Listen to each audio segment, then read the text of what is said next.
G'day, folks, and welcome to the Encounter Down Under podcast. I'm your host. Different one. Oh dear, that's a different one. That's the wrong one. G'day, guys. How you going? Great to be back here live streaming with you here. Thanks for joining me tonight. It's going to be an awesome chat here tonight. Obviously, first little hiccup there. That's the wrong bloody video. That one, the little intro one. But anyway, we got there. Makes a little difference. But guys, yeah, thanks for joining me tonight. We're going to have an excellent night tonight. They've got some great guests tonight. Back with the boys. Unfortunately, we've got Triffon. He's had a few storms there down south there in Brizzy Way, which is sort of hindering his appearance at the moment there. So he'll probably be joining us some point tonight, hopefully. But otherwise, we've got Grant Lavac and Leigh here with us tonight. They're going to be talking everything about the UFO phenomena that's been happening in the past few months there, just covering everything in general there. So guys, don't forget to go and like, subscribe, share this with your friends and family. Get in the chat there and have a good old chinwag with us there, and we'll obviously get to your comments there and share your opinions and whatnots and that. But anyway, let's get these boys on here and get our conversations going on and get these guys all happening here and get some buttons happening here and get us all on there. G'day, guys. How you going? Hey, mate. Anthony, good to see you. Hey, Leigh. Oh, good. It's great to have you back on here. Thanks for having us. Yeah, thanks for that. No, it's absolutely awesome. Look, it's been a little while there. We were trying to organise this a couple of weeks back there to get back on here after the US Congress sort of thing there to sort of, get a little bit on the bandwagon with it all and share what our fresh thoughts might have been. But we've sort of got a little bit, touched there for a little bit. A few things happened through family-wise and such like that. And, things just get in the way of whatever happens in life, it just gets in front of us. So, but we managed to get back on here tonight, and it's absolutely awesome having you back on here again to go and talk about this sort of stuff because, this is what we're here for. We have great conversations here. Everyone's got their like-minded researchers and such like, I'm blabbering on now, but yeah, anyway, we are. So, look, so where do you just want to start tonight? Because obviously, I think probably maybe the US Congress is probably a big one at the moment there, where that's sort of featuring in the US there in September. And what did you guys think of that? Go on, Grant. Well, I stayed up late for it and watched it live. I actually did a watch party on my YouTube channel, and I was absolutely knackered. By the time I finished, it was like 3 a.m. or something. But I was actually really impressed. I was certainly had low expectations going in, but it was very interesting to hear the accounts from the witnesses, their testimony. I particularly liked, a lot of people think of him what you will, but I really enjoyed hearing directly from George Knapp, someone that's been investigating and reporting on this topic for decades, and to share with the U.S. Congress, get it on the congressional record, a lot of the things that he's reported on the views and go into more detail. So I found George is always very articulate and very, very, very matter of fact, I guess, with the way that he reports what he's sharing. So I found his testimony to be very interesting, and it wasn't the David Grush caliber, but I certainly think it was overall pretty decent with what they came forward with. So very interesting. Yeah, fair enough. Did you get a chance to watch it, Leigh? Yeah, I saw it the day after. I'm probably a bit different to Grant. I thought it was a lot of stuff that, how can we say, there was a lot of things there that they couldn't say yet again.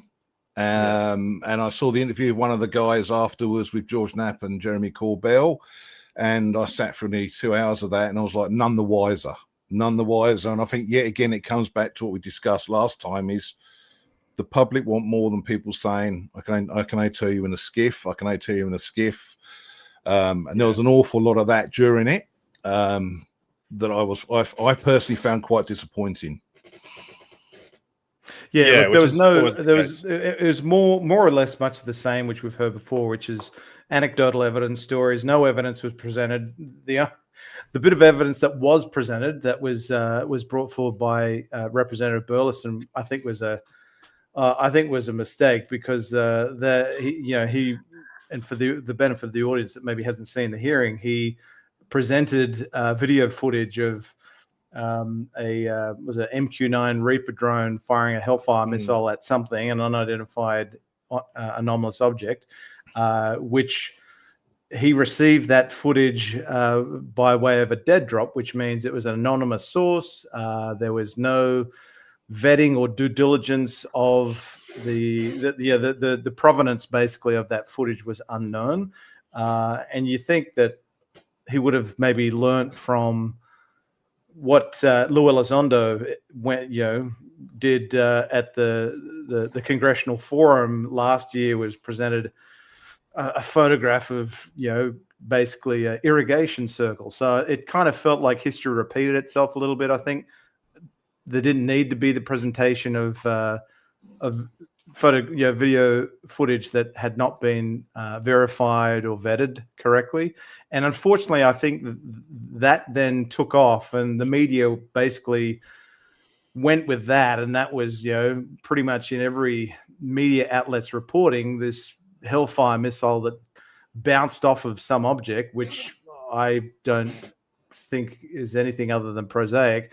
And it kind of took away from, I think, the rest of the testimony of the other witnesses. Again, to Leigh's point, it was very much, well, we can only tell you in a skiff. It was anecdotal. There was no evidence presented.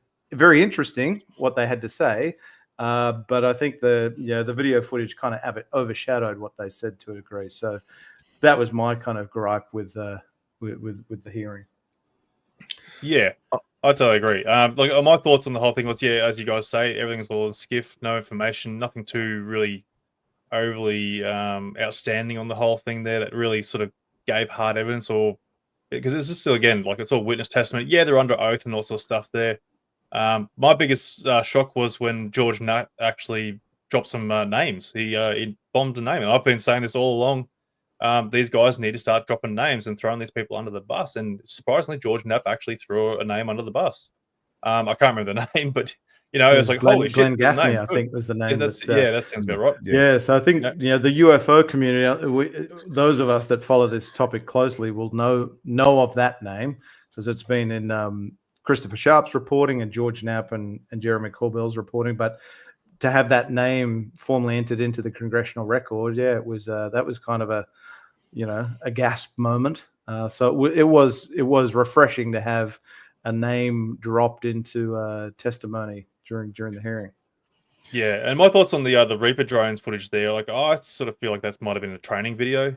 They're just throwing, they go, I don't know what that is. It might be a balloon and such like that. And like, where's the other footage from the other drone? Like, why isn't that added? Yeah, exactly. That's a good point.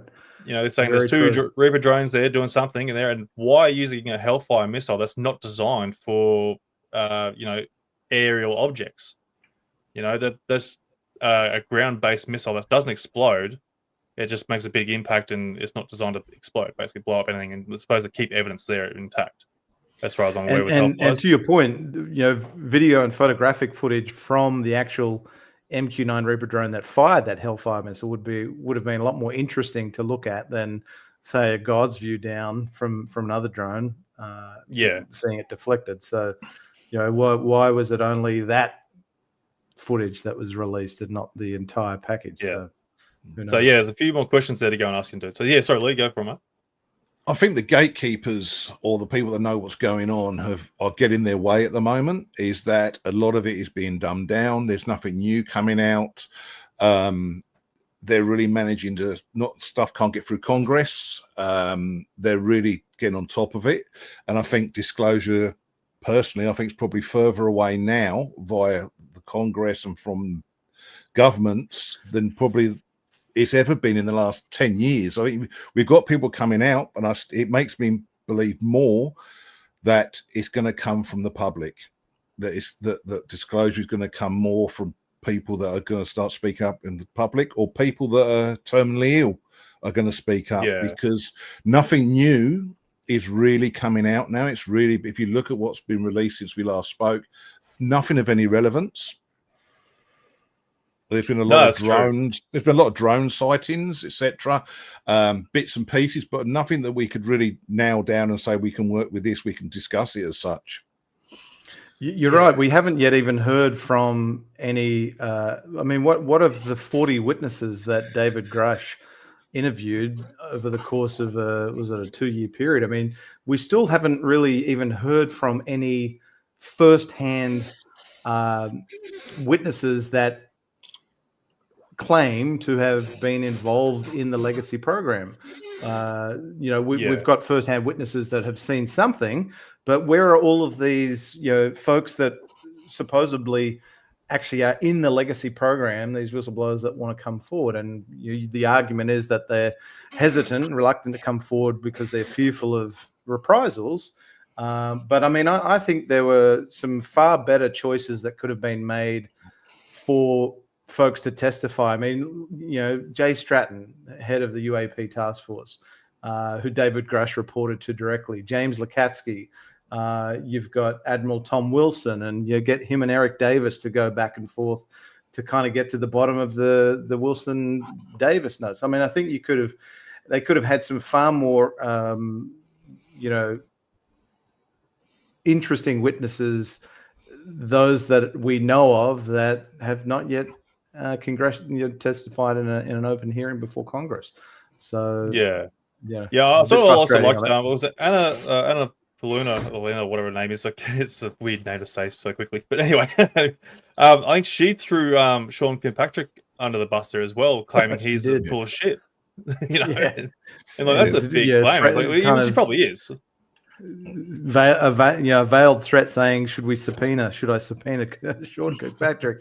That was a fun moment. Yeah, no, she's no fan of Kirkpatrick's. No, that was the highlight for me. The way she went straight for him, I thought that was brilliant. Yeah, that was brilliant. Which he probably deserves it, because he did half an ass job on the whole task force thing. They were, trying to make up some sort of crap there, saying nothing's a UFO, basically. There wasn't really much science behind his research or what he's trying to uncover there. Like, he didn't want to talk to witnesses or get anything really in that nature. Like, I know he was thrown into the role, but he should have at least tried to do something intelligent with it.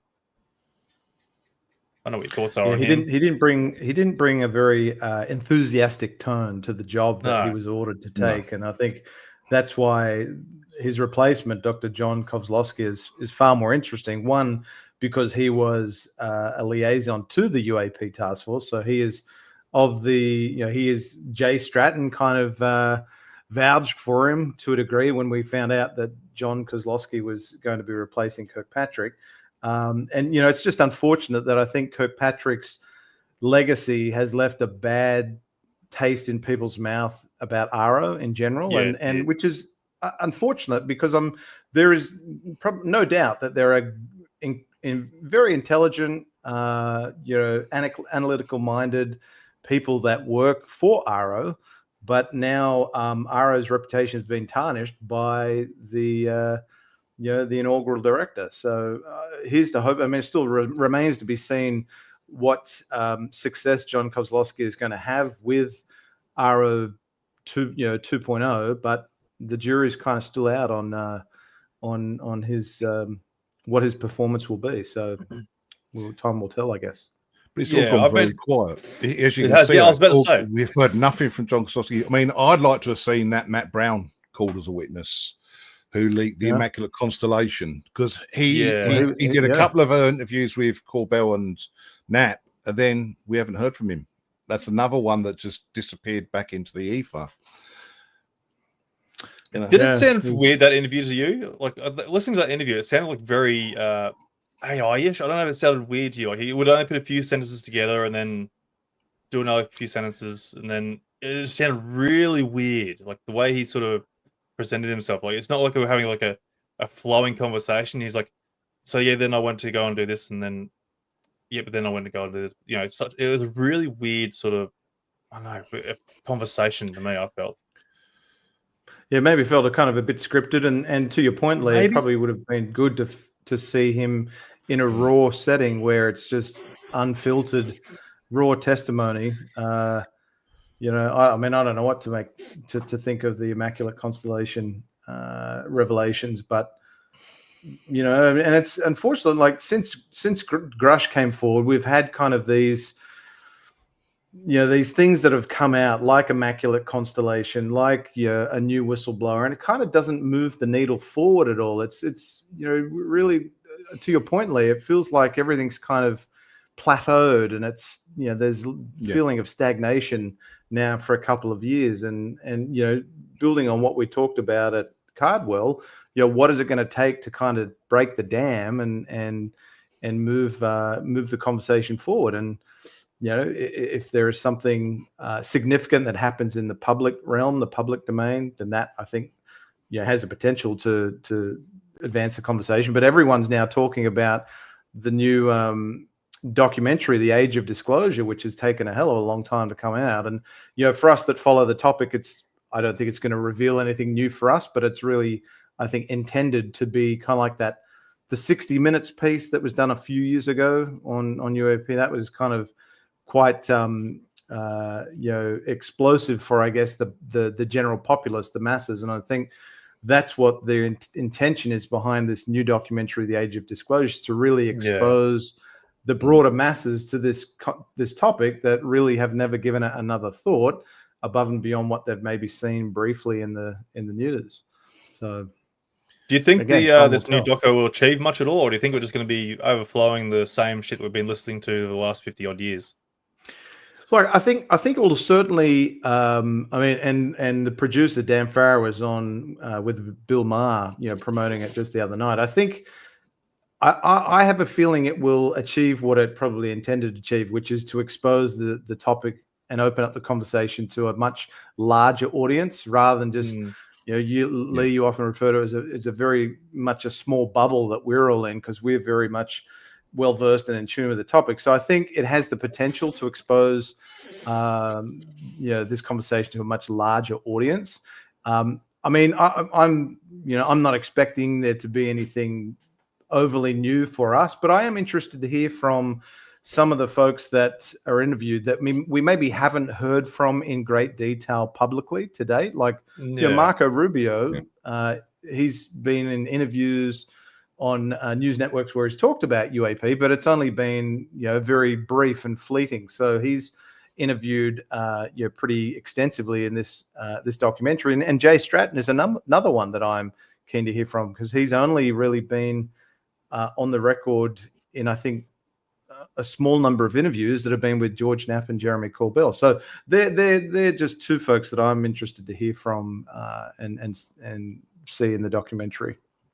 I just wonder if it's how different the version that they showed at South by Southwest to the actual version that people see on the screen. I wonder how much they may have potentially, not saying they have, but how much they've had to, when people have seen it, go, you're going to have to remove that, or people have gone, I probably shouldn't have said that. Because, when I interviewed you guys, people start talking and it's like, then they go afterwards, I probably shouldn't have said that. And it's like, well, I honestly do wonder that is one of the reasons why there's been such a delay in the release of it. Yeah.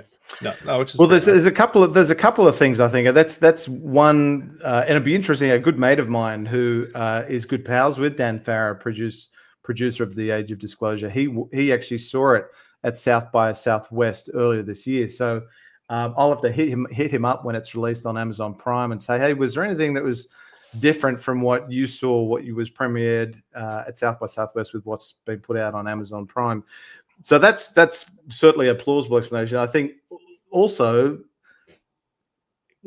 it mind boggles me that it's taken so long for The Age of Disclosure to find distribution. I mean, if you look at quite frankly, all the shit that's out there on Amazon Prime already in the way of UFO documentaries, and even on Netflix, you think that, I mean, George Knapp had a documentary on Netflix, was it earlier this year or maybe last year?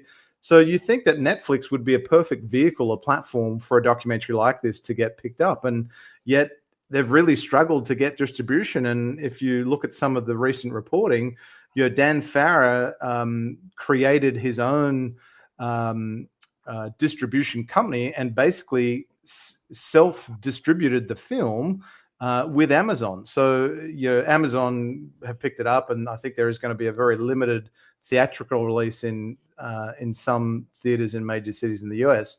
But why it's taken this long to come out and why it's struggled to find massive distribution is really, really intriguing. And there's also another element which not a lot of people probably know about, or I don't think has been talked about that much, is there is apparently a legal dispute between the two executive producers, Luis Elizondo and Dan Farrar.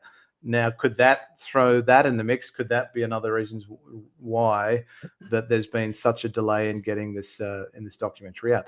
Who knows? I didn't know Louis Elizondo was an executive producer in it. That's I news. wasn't sure either. Yeah.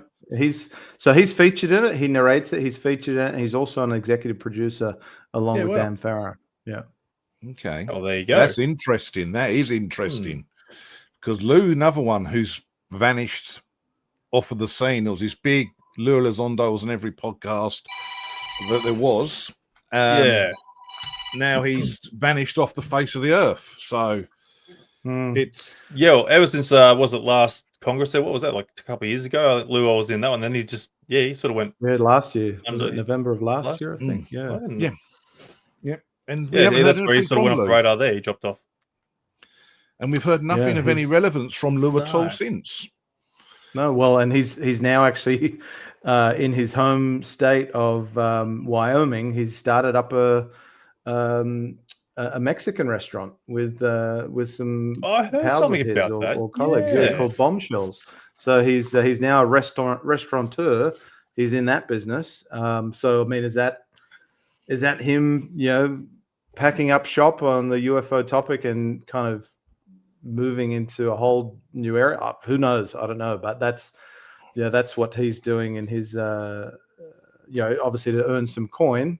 He's now in the restaurant business. So obviously the UFO phenomenon is not paying well these days. Maybe the royalties from the book deal aren't as good as what a lot of people thought, but who knows? There's not making any money in the UFO phenomena, is there? Some people seem to be making a bit out of it. I don't know. I'm missing out here. Yeah. If your surname's Greer, I think you're doing pretty. Doing pretty well. Yeah. Oh, I reckon. Yeah. Yeah. But I mean, look, we touch on that if you want to. we don't. I mean, we all enjoy obviously having people that value what we do on our channels, donate to the show or make super chats or be a Patreon member. But none of us, we don't make any money off of the topic. We pull in a few dollars to pay some of the outgoings because it's not free to be able to stream on StreamYard or, have all of this equipment that we use for it. So, it would be nice to obviously make a living off of this topic. It would be great, but that's not why we do it, and we don't make any coin off it. But to your point, there are some that have been in this topic for far too long that have made a good living off of it. And that's it. There's one day we might get there. You never know. Well, there's a few people. If you open a place where people can do CE5 in the country, there seems to be quite a profitable little run at the moment as well, from what I'm hearing. See, I don't believe in charging people for that. Like, you can't even guarantee it.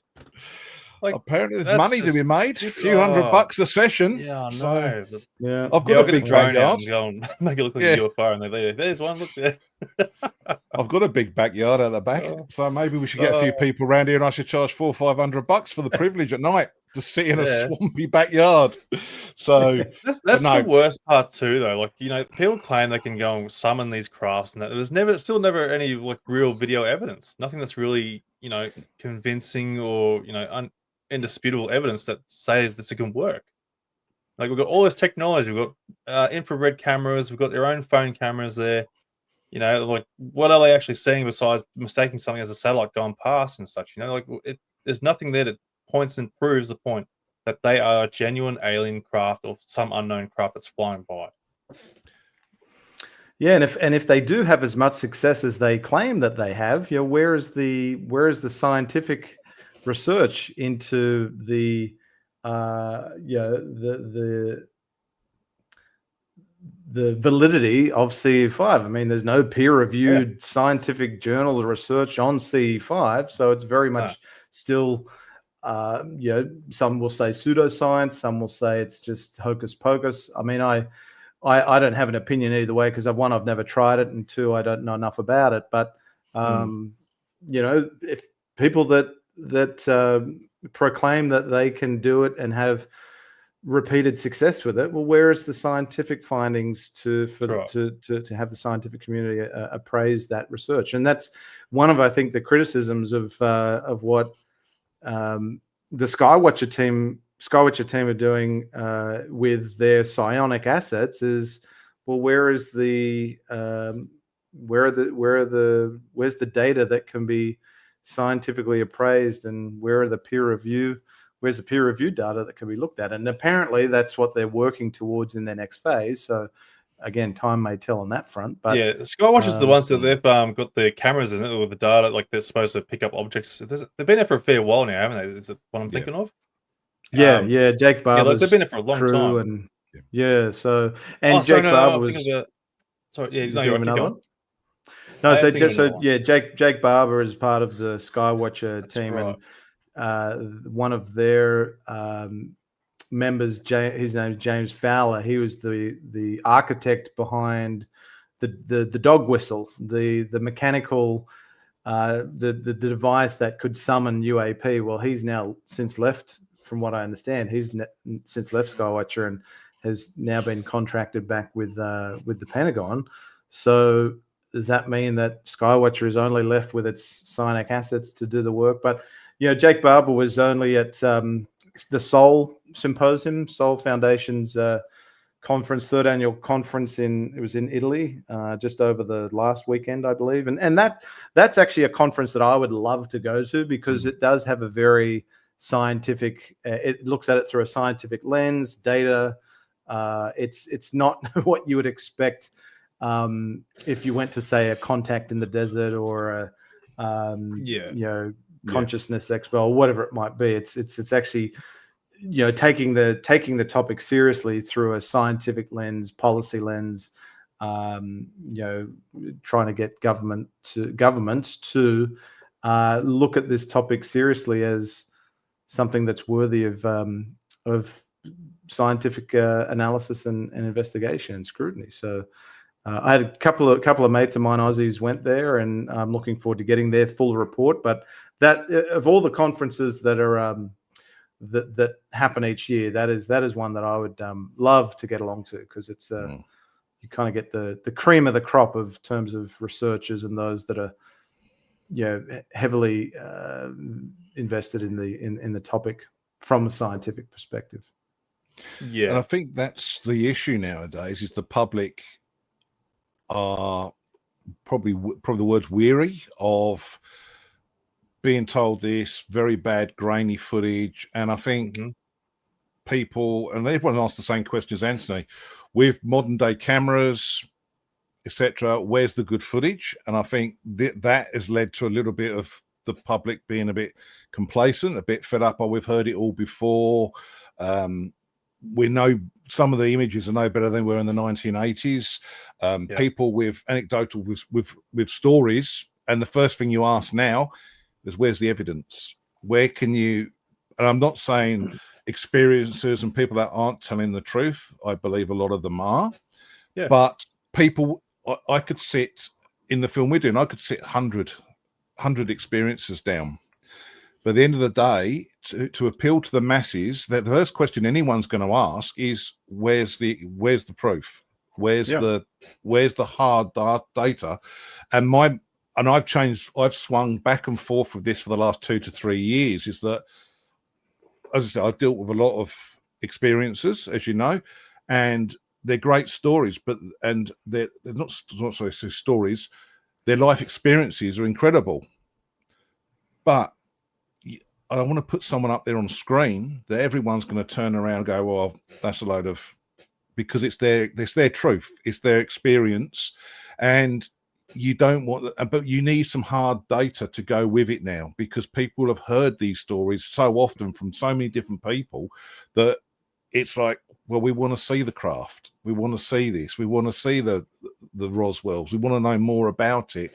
And I think that's where we've got to get to now. And I think we do need more people in the public to speak up, and I think that's important, because obviously the governments and the military, and we've seen the way it's gone the last 2 years, they're not going to say anymore. They're quite happy to say nothing and let it all, as if it's a fad, it'll pass away and everyone will forget about it, and it'll come back in 5 or 6 years. It'll become fashionable again.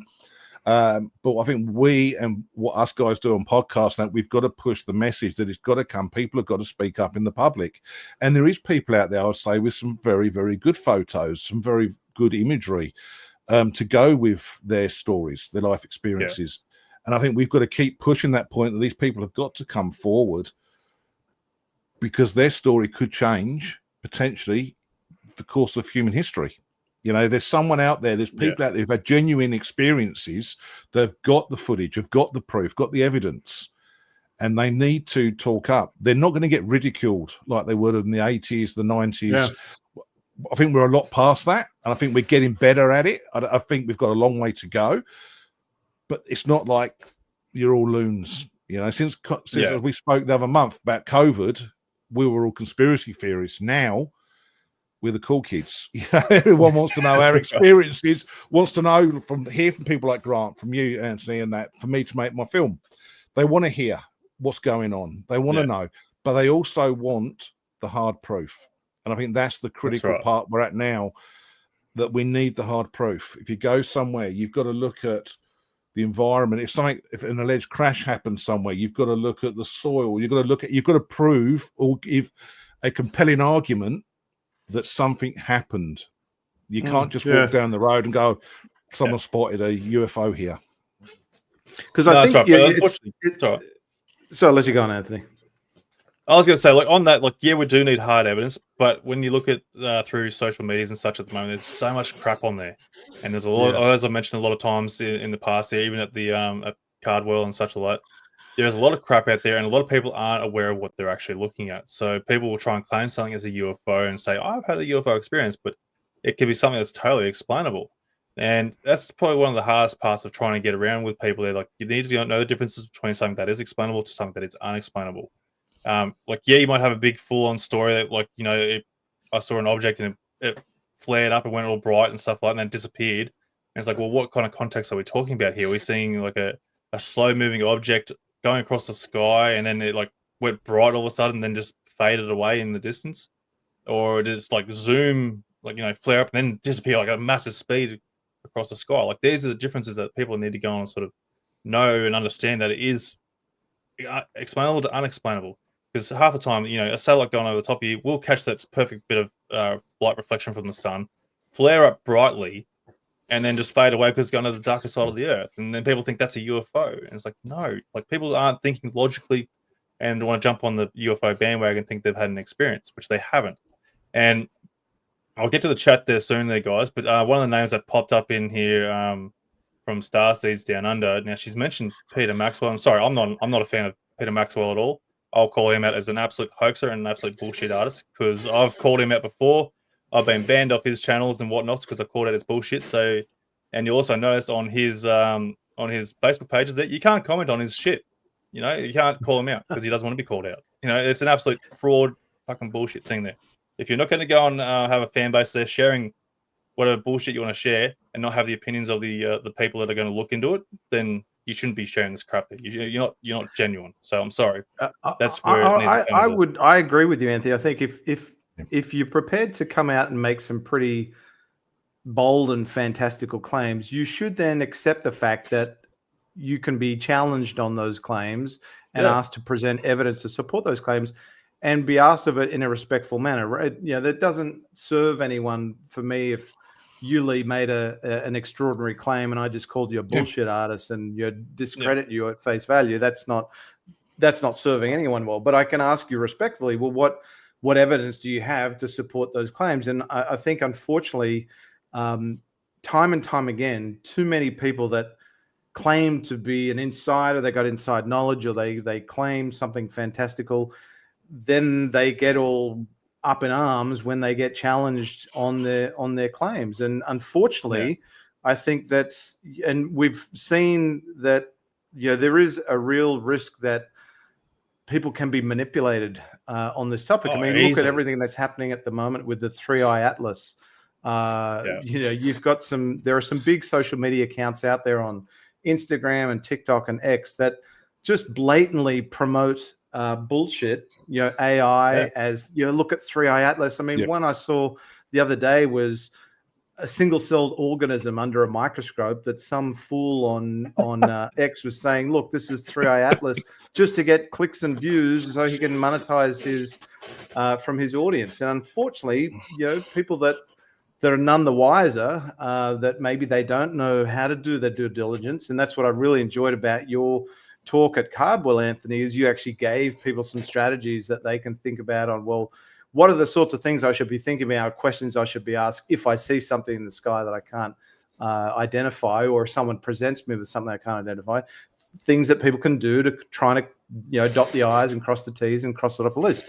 But unfortunately, a lot of people don't know how to do that. And they are so credulous that they will just believe what they see. They'll accept things on blind faith rather than asking questions in good faith. And that's a constant source of frustration for me, is how easily people can be manipulated, and that there are pricks out there that will happily manipulate. Well, I was out with a close friend on Friday night, and this person was there at the very start when I got the idea of doing the film. And I was discussing with them some of the stuff that I was hoping to do, a lot of it off record. And they said to me, you need to have the proof. You need to have the facts before you release it, before you do that. Because as Grant said, it's peer review. It's okay to have an incredulous story or some evidence that I've got, but I've got to back it up with the facts, and I've got to be open to it to be peer reviewed for someone like Grant or yourself to look at it, even though we're friends, to say, hold on, Leigh, that's a little bit, is there more data you've got to present for this incident or object or whatever it is? And they made a very, very good point to me about it. And it's like, but I said, I can find 100 people and put them there, but where's the evidence? And it's so hard that you need some sort of evidence, because people will switch off now. They've got a very short attention span. And as you said, there's so much AI. Now, as you know, I come from the paranormal field, and you see these certain paranormal shows on YouTube that are huge, that it's all fake. So it hurts the paranormal field, because people go, everyone in the paranormal field's full of shit.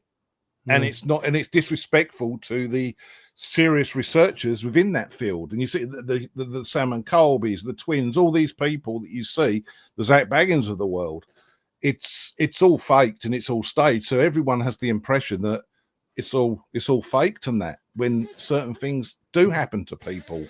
And that's where I think we've got to be very careful as well in the UFO field, is that we have to produce evidence. It's okay to have some people's personal stories, but if we're going to make claims, and I'm very aware of this now, is that if we make claims, if I put something in the film, I've got to produce some pretty good evidence. And that's why I won't sit here, and we've discussed this off camera before, etc.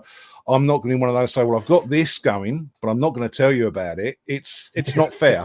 That's right. I'll tell you about it. Yeah, I'll tell you about it when I've got the evidence, and then you can look at it and say, and that's what we've got to be open to that. That's if right. Putting something out there, and I think you're right. Absolutely. And one of the big things too, I find, like running the Australian UFO sightings page, it's the biggest page regarding for Australian UFO sightings and such. And people will share their encounters, and even not just this page, but other social medias, the UFO Phenomena pages where people share their experiences there. You'll offer a explanation to what they're seeing, because like you can, like myself, I'm not going to blow my own bonnet here, but I'm quite knowledgeable in what I'm looking at, and I can identify a few things here and there and whatnot. It's not to say that I'm right all the time, but I've got a good eye for what I'm looking at most of the time. And when you're trying to explain to people that like what they're seeing is a satellite or an insect or a lens flare and such like, a lot of people get defensive, and that's like the worst thing to go. Like this, like it loses credibility on what you're trying to achieve here, because you're not open to the an explanation to what you're seeing, just because you want it to be a UFO, which is potentially isn't, or most likely isn't. So there's no reason why you should be jumping on the defense, going, "Oh, look, I'm open to the idea this could be something like this, but what about this?" Continue the conversation of trying to, like you say, you need to go and present your evidence to go and claim that what you're seeing is actually a real UFO or alien craft in that nature. You're the one that's trying to prove your point here. And so if I'm coming at you like saying, trying to explain it away as something that is explainable, don't get your knickers in a twist and try and get all defensive and argumentative and abuse people for it. It's not the right way to go. Like, it's got to go work both ways. because UFO people, they want to be believed, which they look.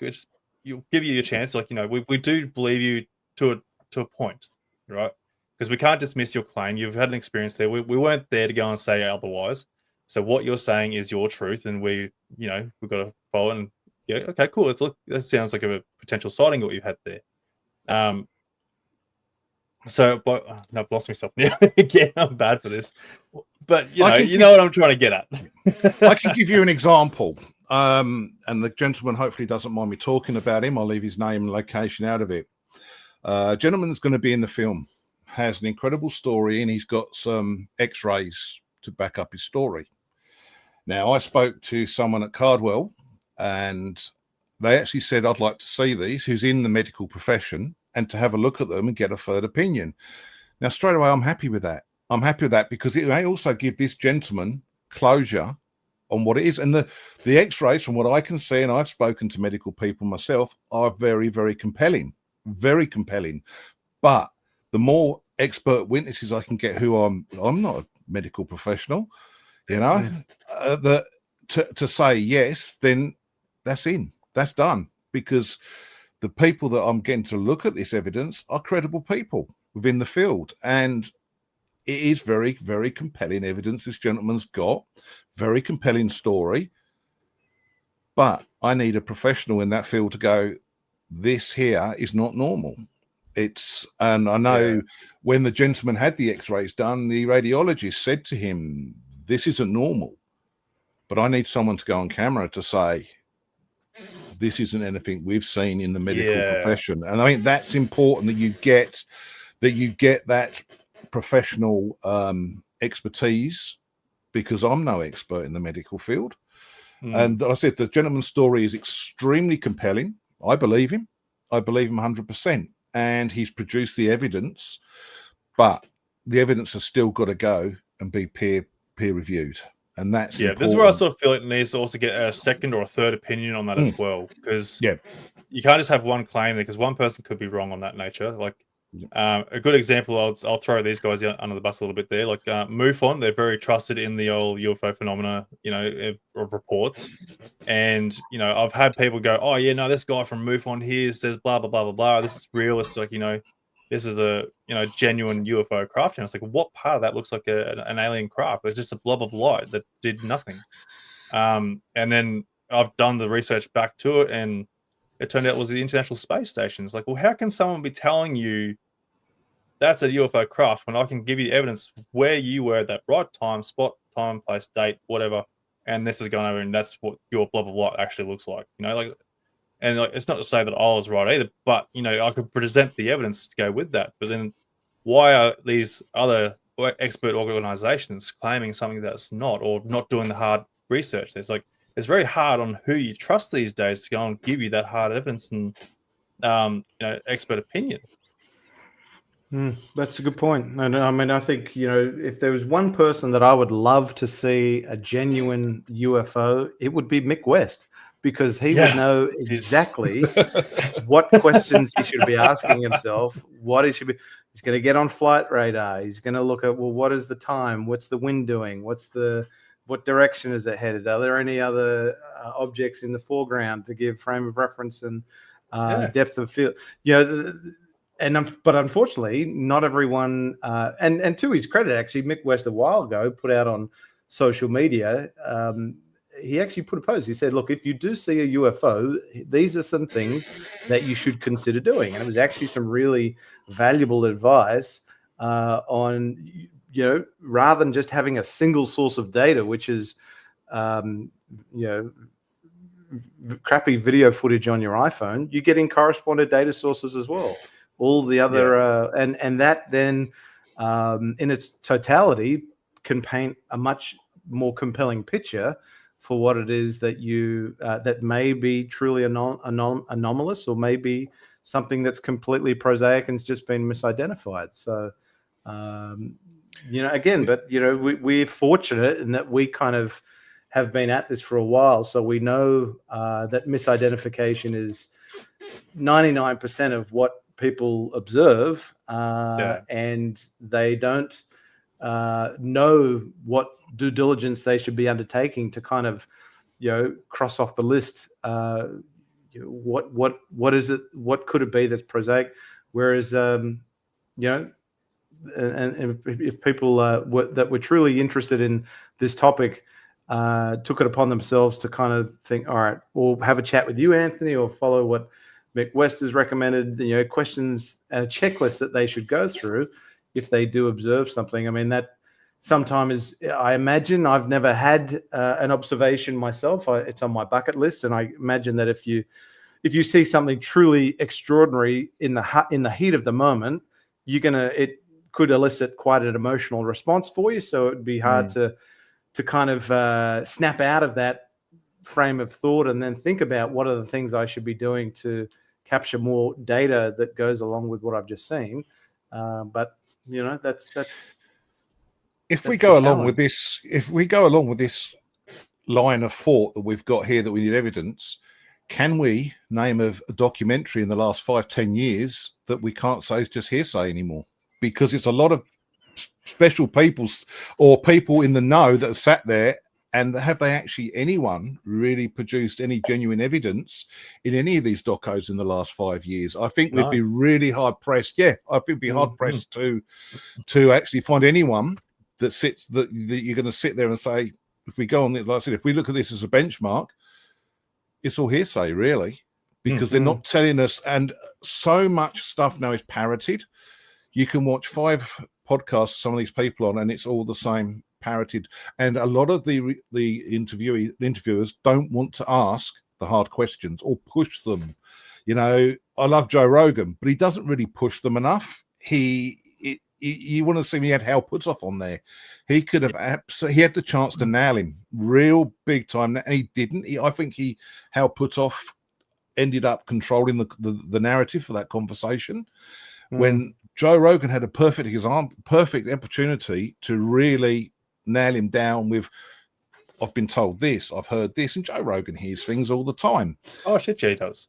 Yeah, and he could have had a real chance to put Hal Puthoff under a bit of pressure. But have you ever seen any of these people like Hal Puthoff and that put under pressure by any interviewer?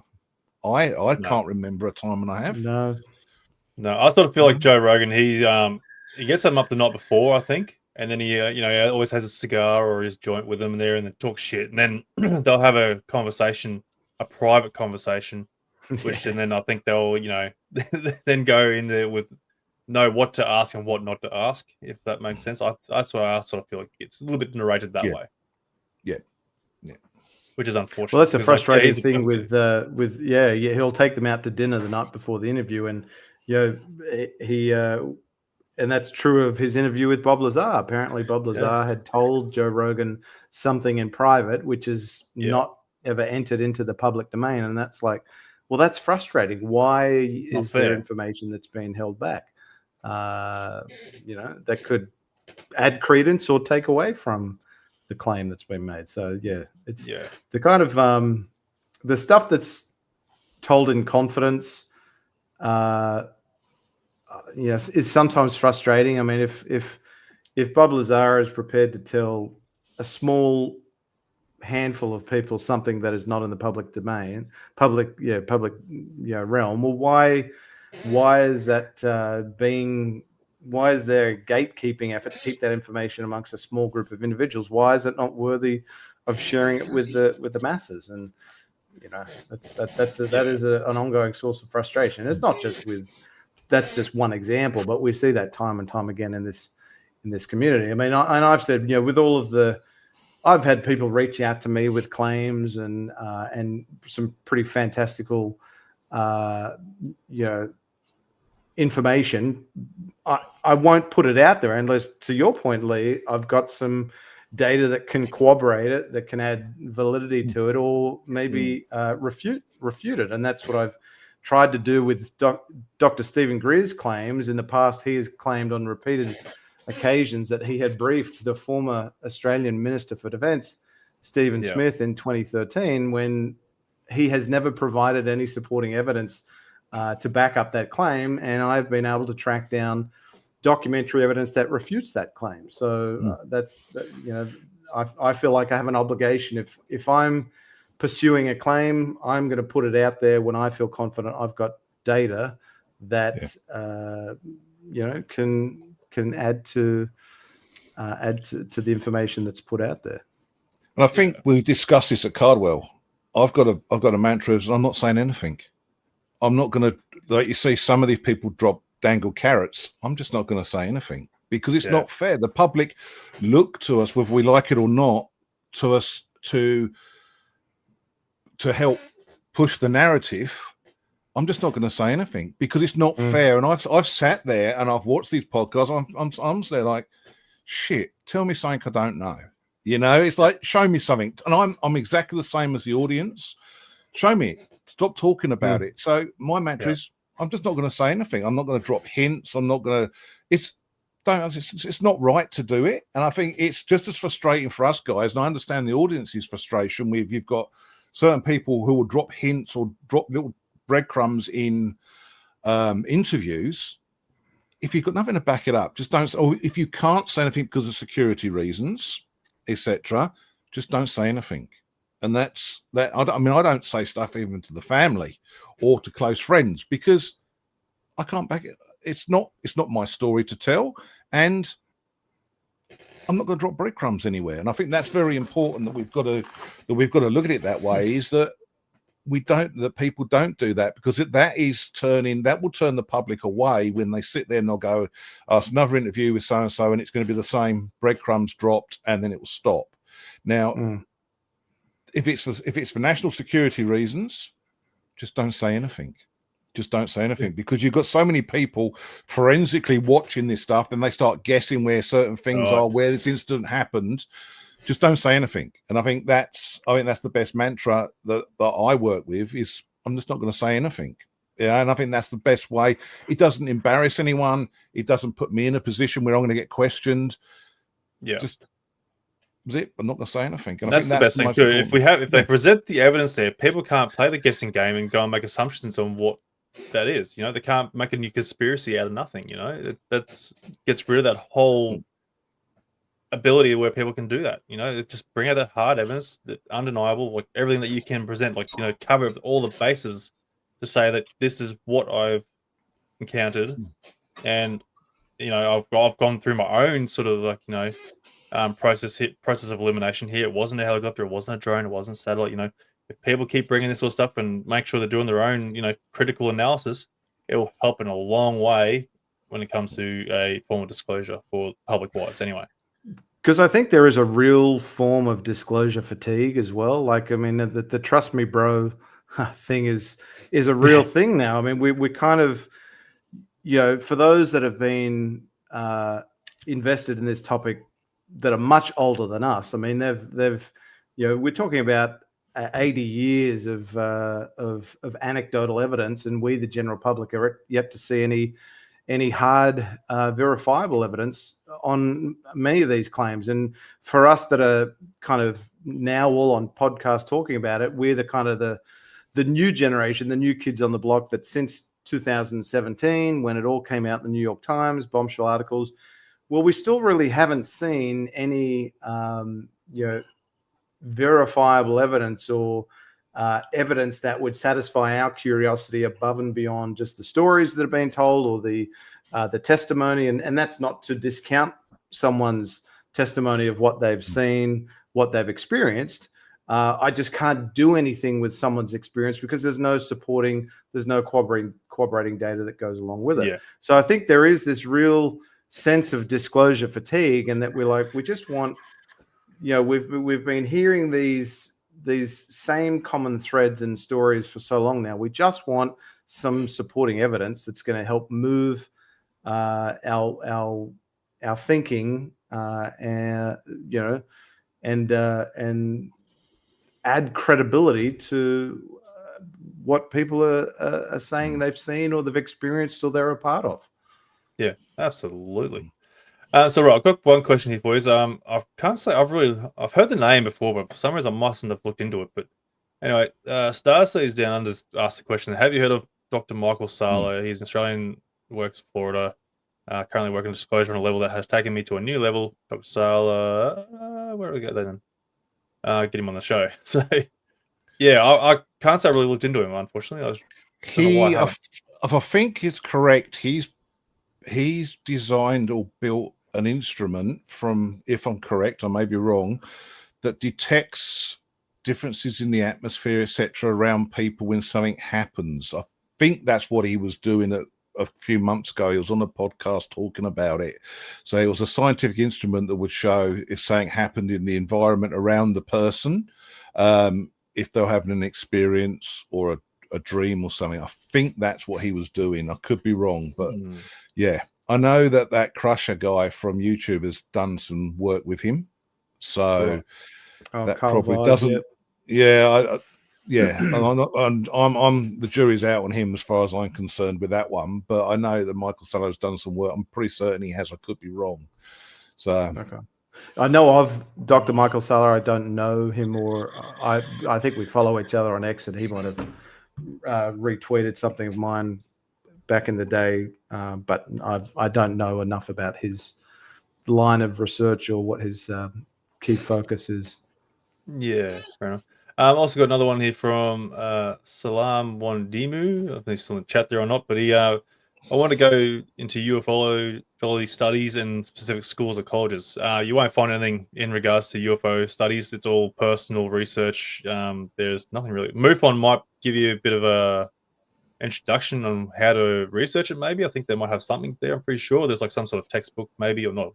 Back in the day, there was a textbook, but these days now it's maybe just an online thing that you might be able to get some data. Well, let me add to that and say, so Danny Sheehan, who's he's part of, I think it's Ubiquity University. So they actually offer some courses. I don't know if they're considered what you would classify as tertiary education, a degree, but they promote a degree. It's not a real degree, but they have a degree in, I don't know what it is, ufology studies or something or other. So Ubiquity University does offer some courses, and so does Diana Walsh Pasolka. So she actually runs, I think it's even an online course that can be done on.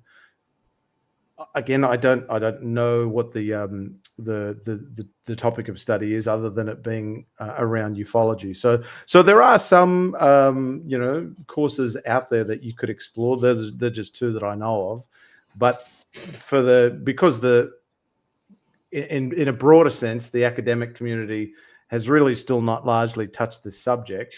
There aren't any, I think, courses or degrees that one can really do on this topic. You can undertake private research or be part of a research project, but I'm not too sure of any formal education on the topic other than those two that I've just mentioned. Yeah, I'd also recommend sort of reaching out to researchers that try and maybe pick their brains on what they do. Grant, like you get right into it myself. I can try and help you where to look for analytical wise. Leigh, Leigh, I'm sorry, I'm not sure if you got anything to offer on that one there. No, I've got nothing to offer, but if you've got a good story, I'll put you on camera. No, I don't. I had a fascination since I was a kid with UFOs and paranormal. So growing up, I had an aunt that was very much into the occult. So I learned a lot from the paranormal on that side of things. And I did my own research growing up, reading the books, looking at things, reaching out to people in the UFO field. And that's how I learned about it. But I've always had a passion for it. And I think if you've got a passion for it, you will search out the information, because a lot of it is online. And there's things like your podcast, Anthony, there's things that Grant does that will point you, that will inform you. And it depends how deep you want to go as well. So there is the resources out there. I think we've got to push more on the Australian side as well, because a lot of it is so American centric. We've really got to push the stories and the knowledge that's in this country, because there are some interesting facts that come out. Look at Westall with what Grant's doing.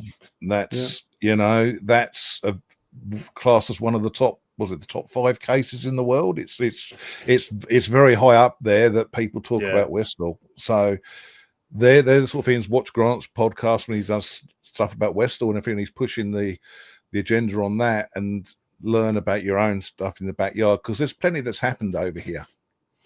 Oh, shit, And yeah. I would add to your comments, Leigh, and to that audience member that asked the question, get along to a conference, like get along to the Australian UFO Festival next year. And Absolutely. the networking that we did collectively, just as folks that have a common interest on top, we learned a hell of a lot of stuff from each other.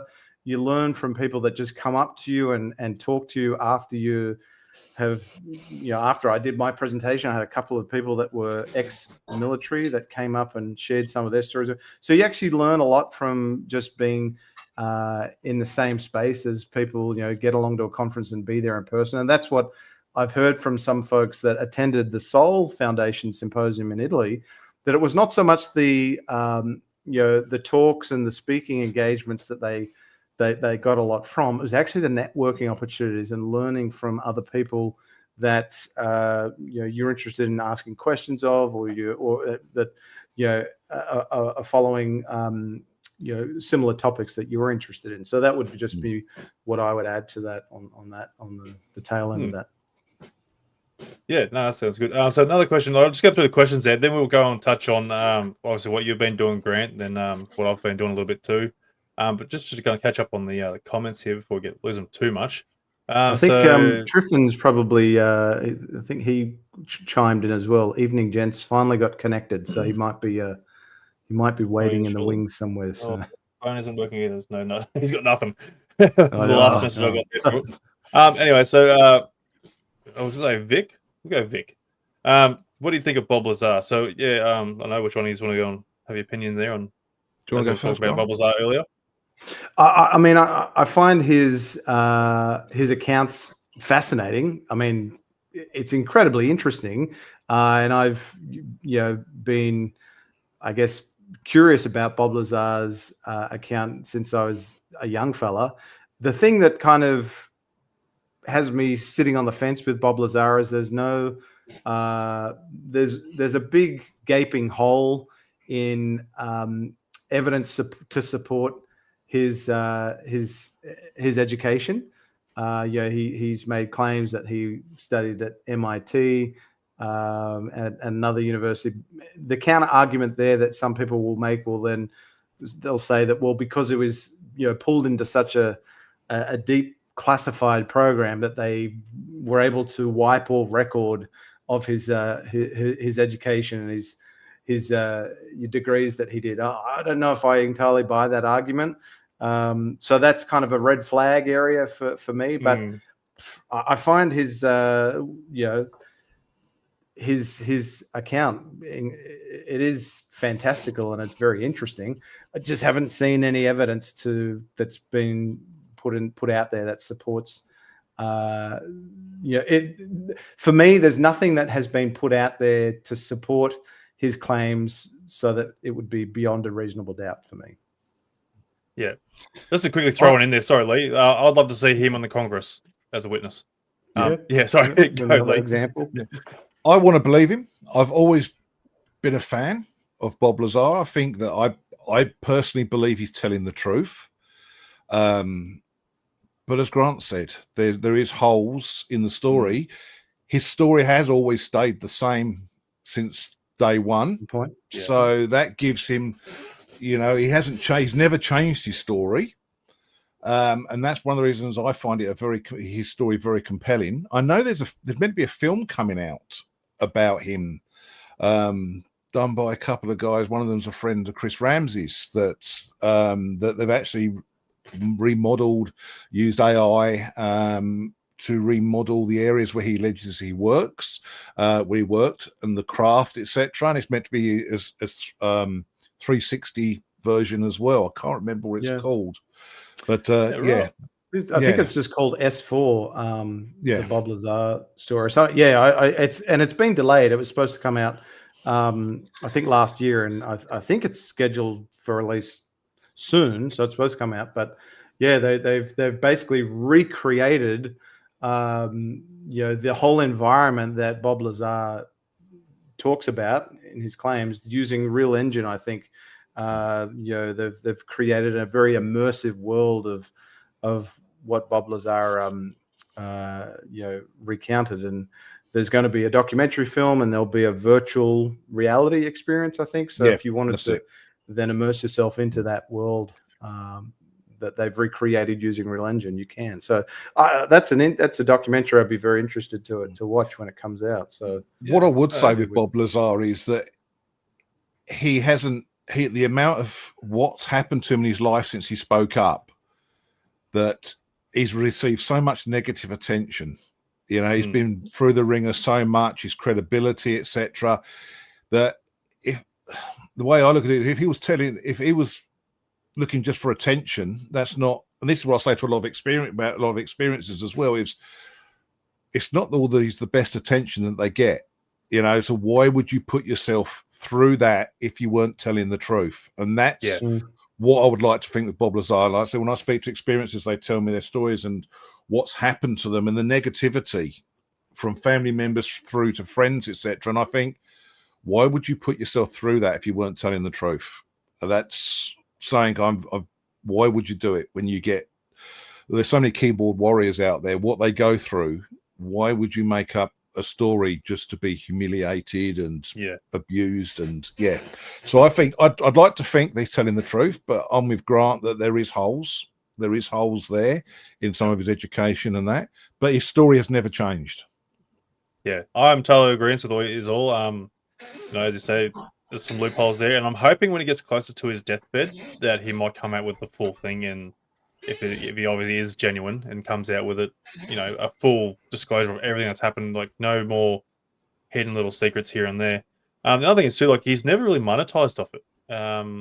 I heard a story there where, like, he got offered to go to some sort of conference there, as thing there, but he wanted to be, wanted to be all funded, because it costs a lot of money. I think it's to come over to Australia, and someone's turned the nose against him and go, nah, he just wants it all for the money, blah, blah, blah. It's like, well, it's a lot of money to go to a conference over in Australia and whatnot. So someone, I can't remember who it was I was talking to, but but one of the big things, like I was saying, he's never really monetized. So any money that he did receive, I'm pretty sure he donated to universities for, radioactive studies and stuff, and nuclear and stuff like that.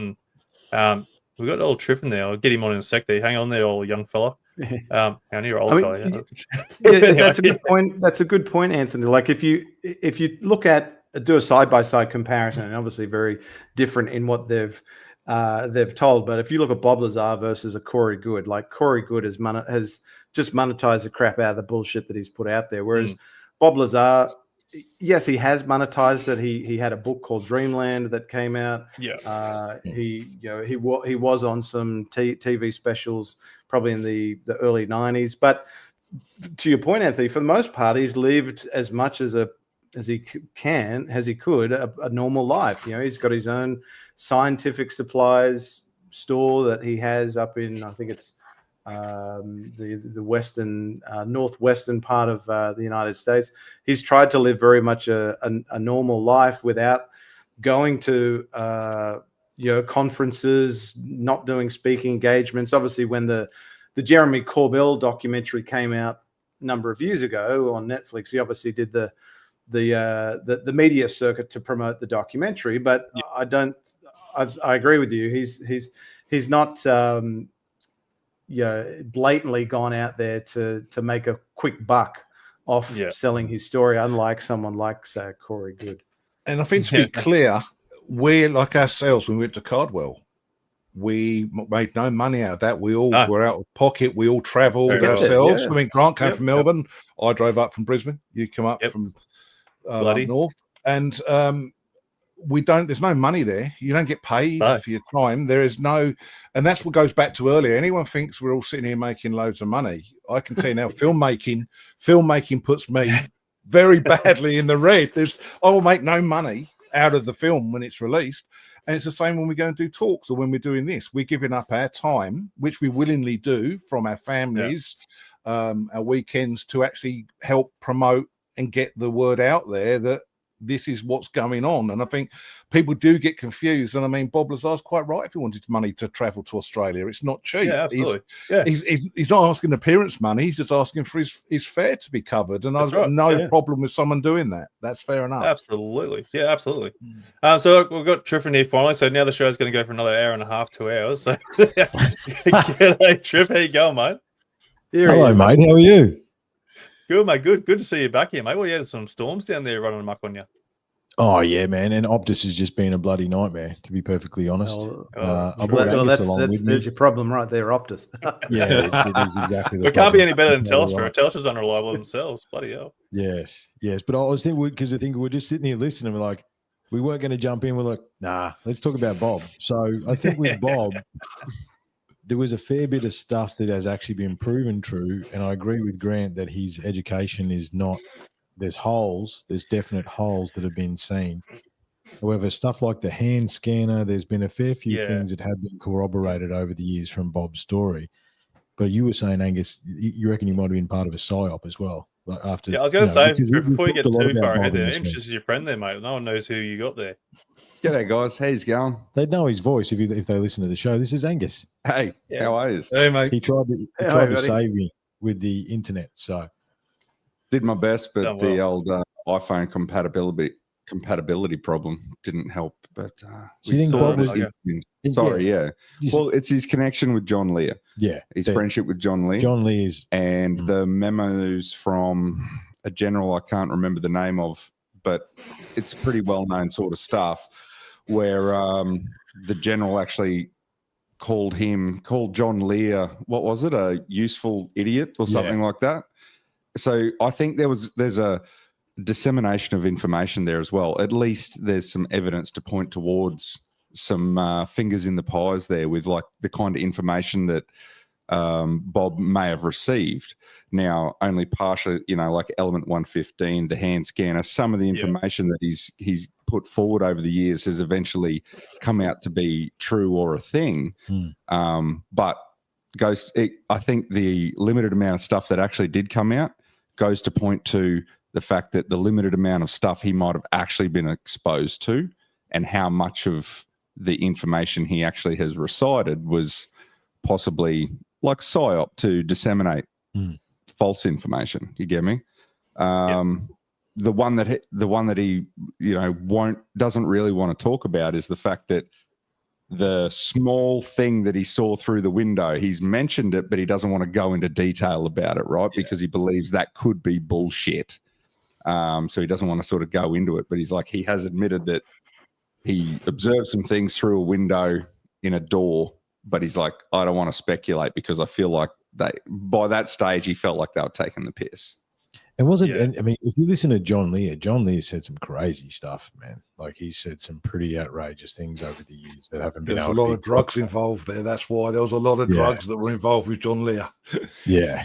He said some pretty crazy stuff, but he was high up there as well. And I mean, I think with Bob believes Bob. Do I believe Bob? I want to. Like he did build a rocket car. Like there's a whole lot you can verify that. However, I think, and he hasn't taken any money. I'm pretty sure, don't quote me, but the takings that he did from the Netflix documentary he gave to his local school to create a science That's what I mean. lab. Yeah, he's always donated to somewhere else. Yeah.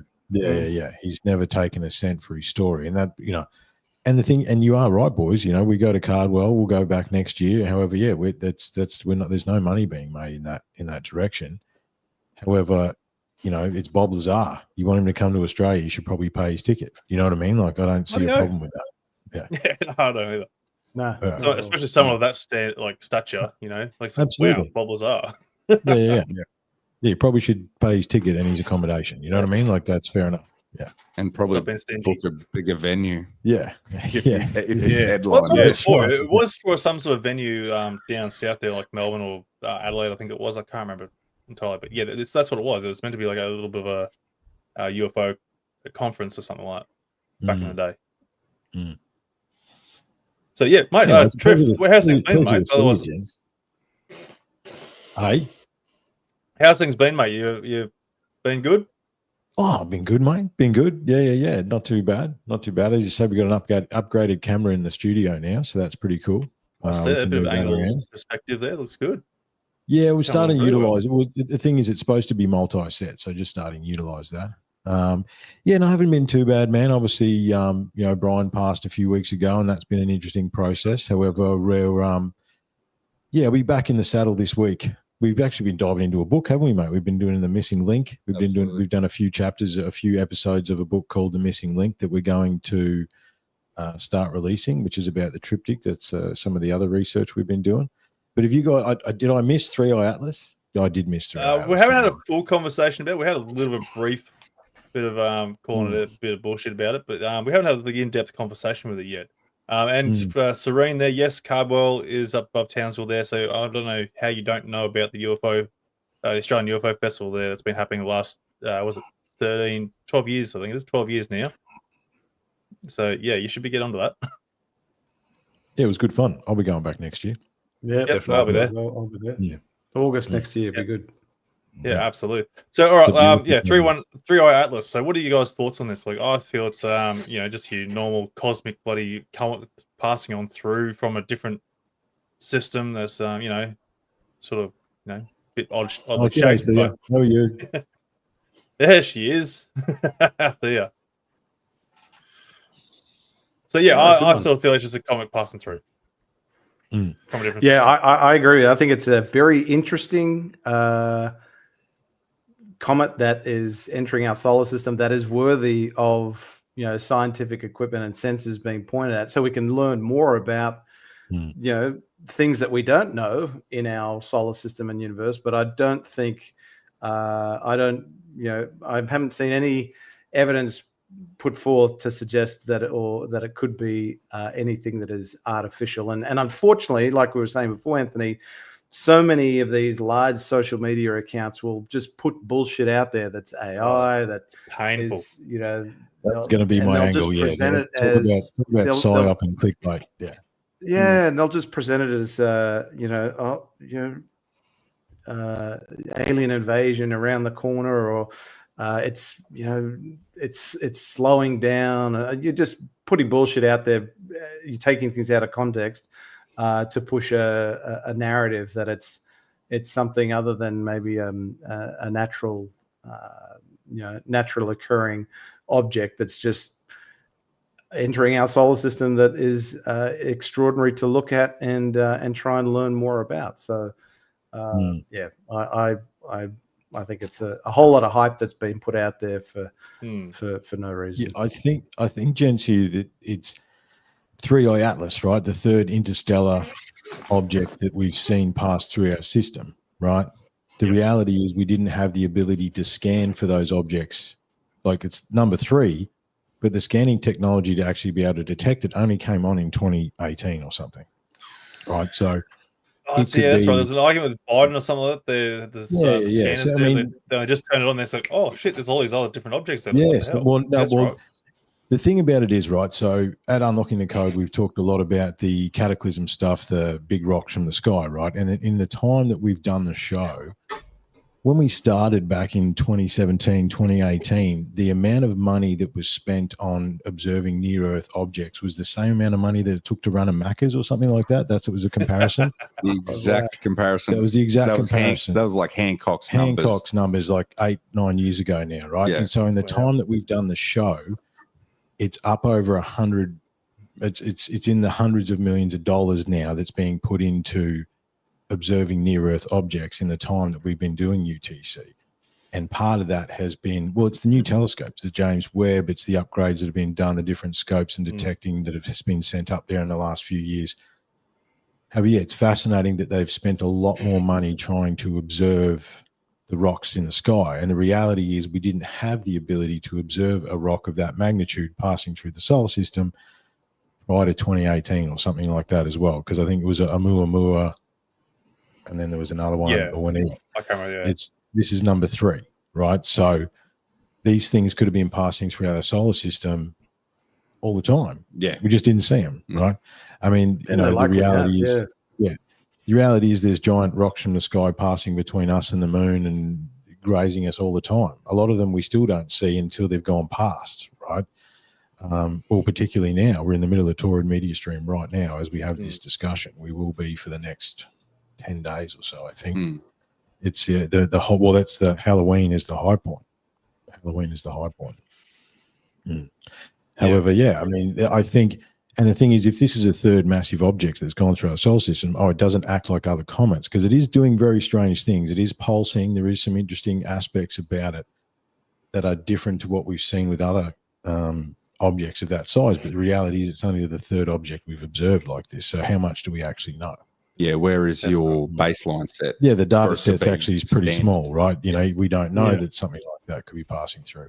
I think me and Angus were sitting up here the other night discussing it. It's like until it turns 90, leave it alone. You know what I mean? Until it, I think it's probably just something passing through the thing. You know, the chances of it passing past Mars and Jupiter, it's interesting. I mean, Avi Loeb's got some interesting things to say about it. Unfortunately, in his podcast with Joe, he said a lot without saying a lot over 2.5 hours and didn't really address. He sort of just said, read the weekly papers that I do about it, which is, you know, I suppose so. However, he didn't really give us much information as to what he thought 3i Atlas was. And he's the talking head. But yeah, talk about psy-up and clickbait for 3i Atlas. You know, and I mentioned this last time while we were on here about Avi Loeb there, and he put the word out there to try and claim this as an alien craft or something. Like he created this psy-up basically, just because it looks weird, it did weird things and such. Yeah. I tell you what, the whole UFO community's just gone, oh, look, it's a Harvard guy. He must be smart, so he must know what he's talking about. He smells a little bit like Corey Good. Yeah. I do want to address Michelle up there. How you going, Michelle? Doesn't upset our sun too much. A big giant rock passing that close to the sun is a little bit concerning. Like the magnetics and the geomagnetics and stuff like that can be definitely affected by a big rock passing that close. You know, that's something to really think about. You know, I mean, however, unless it turns 90 and parks itself and comes back, then it's probably just a big giant rock going through the solar system. What do you reckon, Leigh? I'm with you guys. I just think it's a giant rock passing through, and that's all I think it is. There's nothing to add to that, really. That's just passing through the solar system. Yeah, and if what you're saying is true, the truth about the scanners have only just started picking this up now. Like however many have been through in the past there and whatnot. That's I was under the impression that possibly just how possibly we're just starting to get the remainders of whatever systems blowing up in the billions of years ago. It's just finally starting to reach us now, and we're just getting that coming through. And that's what I've sort of thought we're at with that. So we're just going to have more and more now passing through. But as you said, the scanners have only just started picking these up now, and we've had potentially hundreds, if not thousands, gone past. Who knows how many? I mean, and the thing is, it's almost like they try and feed the conspiracy because NASA is sitting on clear photos of 3i Atlas that were taken the day of the government shutdown, and they haven't released them. That is true, and that doesn't help the tinfoil hats, does it? You know what I mean? It's like, it's a spaceship. They've seen it. It's got, you know, and it's like, look, I wanted to be a crystal spaceship as much as the next dude. You know what I mean? However, there's also giant rocks in the sky. You know, like this is the thing. You know, I mean. You know, the true origins of Halloween, you know, that's the big giant rock from the sky. Talking of the sky, though, we talk of the sky, though, there's that female scientist. She's been on Ross's show. She's plate solved back to the 1950s. Yes, the objects in the sky. And that's quite interesting. That's very interesting what she's done. You know, she's done the plate solving, and apparently some of the plates had actually been destroyed. So there's a big gap there between the two, and that's interesting that she's seen these different objects that were there, then they're not there, then they've quadrupled, etc. Yeah, fascinating findings. Beatrice Villarreal and her team, and I think that, you know, and two of the papers that her and her team wrote were successful in securing peer review. So I think, you know, hopefully, and it's taken there's been some traction in the mainstream media. So I think it's if that secures more scientific eyes and scrutiny on their findings, I think that's a good thing. And that, that should be encouraged to have more debate about, well, what was it? Have more people asking the question. So very interesting finding. Michelle's asking, has the Black Knight satellite been seen recently? I don't think it's ever been spotted ever again. On that note, it's someone's like, I don't know if it's from the ISS or what that footage was from, but someone's taking a picture of a weird shaped object passing Well, the by. Black And Knight satellite, the Black Knight satellite, look, I've been in this rabbit hole for, let's not talk about how long I've been in this rabbit hole. However, it's, that was the 90s, man, when the Black Knight satellite was first. That was one of the things. It's like it's an ancient beacon or something. And there's some pretty interesting footage of the Black Knight satellite. However, you know, there's that many satellites up there now. How could you pick it out of the 50,000 of them? You know what I mean? that's right. And I'll throw it up here quickly so people know what we're talking about here. But I think it's either a bit of space junk from an old spaceship that's sort of passing through and it looks a bit oddly shaped and whatnot, or it's a weird shaped asteroid passing by. It's close by, and because like we've never been able to pick it up again. That's it. And it's like, well, how can you go and claim that as something as a 1,000-year-old bloody object that's been overlooking the whole, you know, world for however long? Oh, look, mate, you can't let the truth get in the way of a good story. Okay, most of the research and papers and doctorates. I'm sorry, my logic gets in the way. Sorry. Yeah, you can't do that. But yeah, the Black Knight, that satellite, that's from the 90s, man. That's like, I've got a book about that somewhere. That's been going on for ages and ages and ages. Yeah. Yeah. It's, I mean, look, the reality is, gents, it could be an old satellite. The reality is, right? I mean, you know, I don't know how crazy we want to get. However, you know, the Sumerian texts do say that they knew the cataclysm was coming so bad and that they fled the planet. They had to flee the planet. That's the wording in the Sumerian texts, right? I mean, you want to have a discussion about ancient technologies and stuff like that. However, I mean, yeah, I think sort of back to 3i Atlas, what's the distraction? You know what I mean? Like, so much has been pumped about that, and you know, they've been messing with that. What's the distraction? Yes, yeah, Enzo, you're totally right. I was thinking about that. Tesla talked about the Black Knight satellite, apparently. I can neither confirm nor deny that. However, yeah. Yeah, that's right. So from the comments here, I'm lost myself. You lost yourself. Yeah, I'm trying to catch up where we're going. Like, I went through the bloody Atlas here, the nightly thing then. Now NASA connection with the cult practices. We could dive into that rabbit hole if you like. Sorry, Enzo, there we go. Got that one there. Do you want to do that? Some of the stuff their launches have been on massive occult holidays. Mate, look at JPL. You know, yeah. Jack Parsons. I mean, it's all goes back Jack to that. Parsons, exactly. Yes, that's right. What's this one? Have you heard another Tesla was hit by another meteorite? Tesla was hit by a meteorite. No, first I've heard of that one. Another Tesla, as in a car. More Teslas have been hit by a meteorite. So what? Like they're like magnet to meteorites now? Like that's a really good way to get some, you know, free metal from the sky. Well, you can't look. They're environmentally friendly. The fact that you can't put them out when they catch fire has nothing to do with the environment. Okay, that's right. You need 30,000 liters of water to put out a Tesla. Has got nothing to do with saving the environment.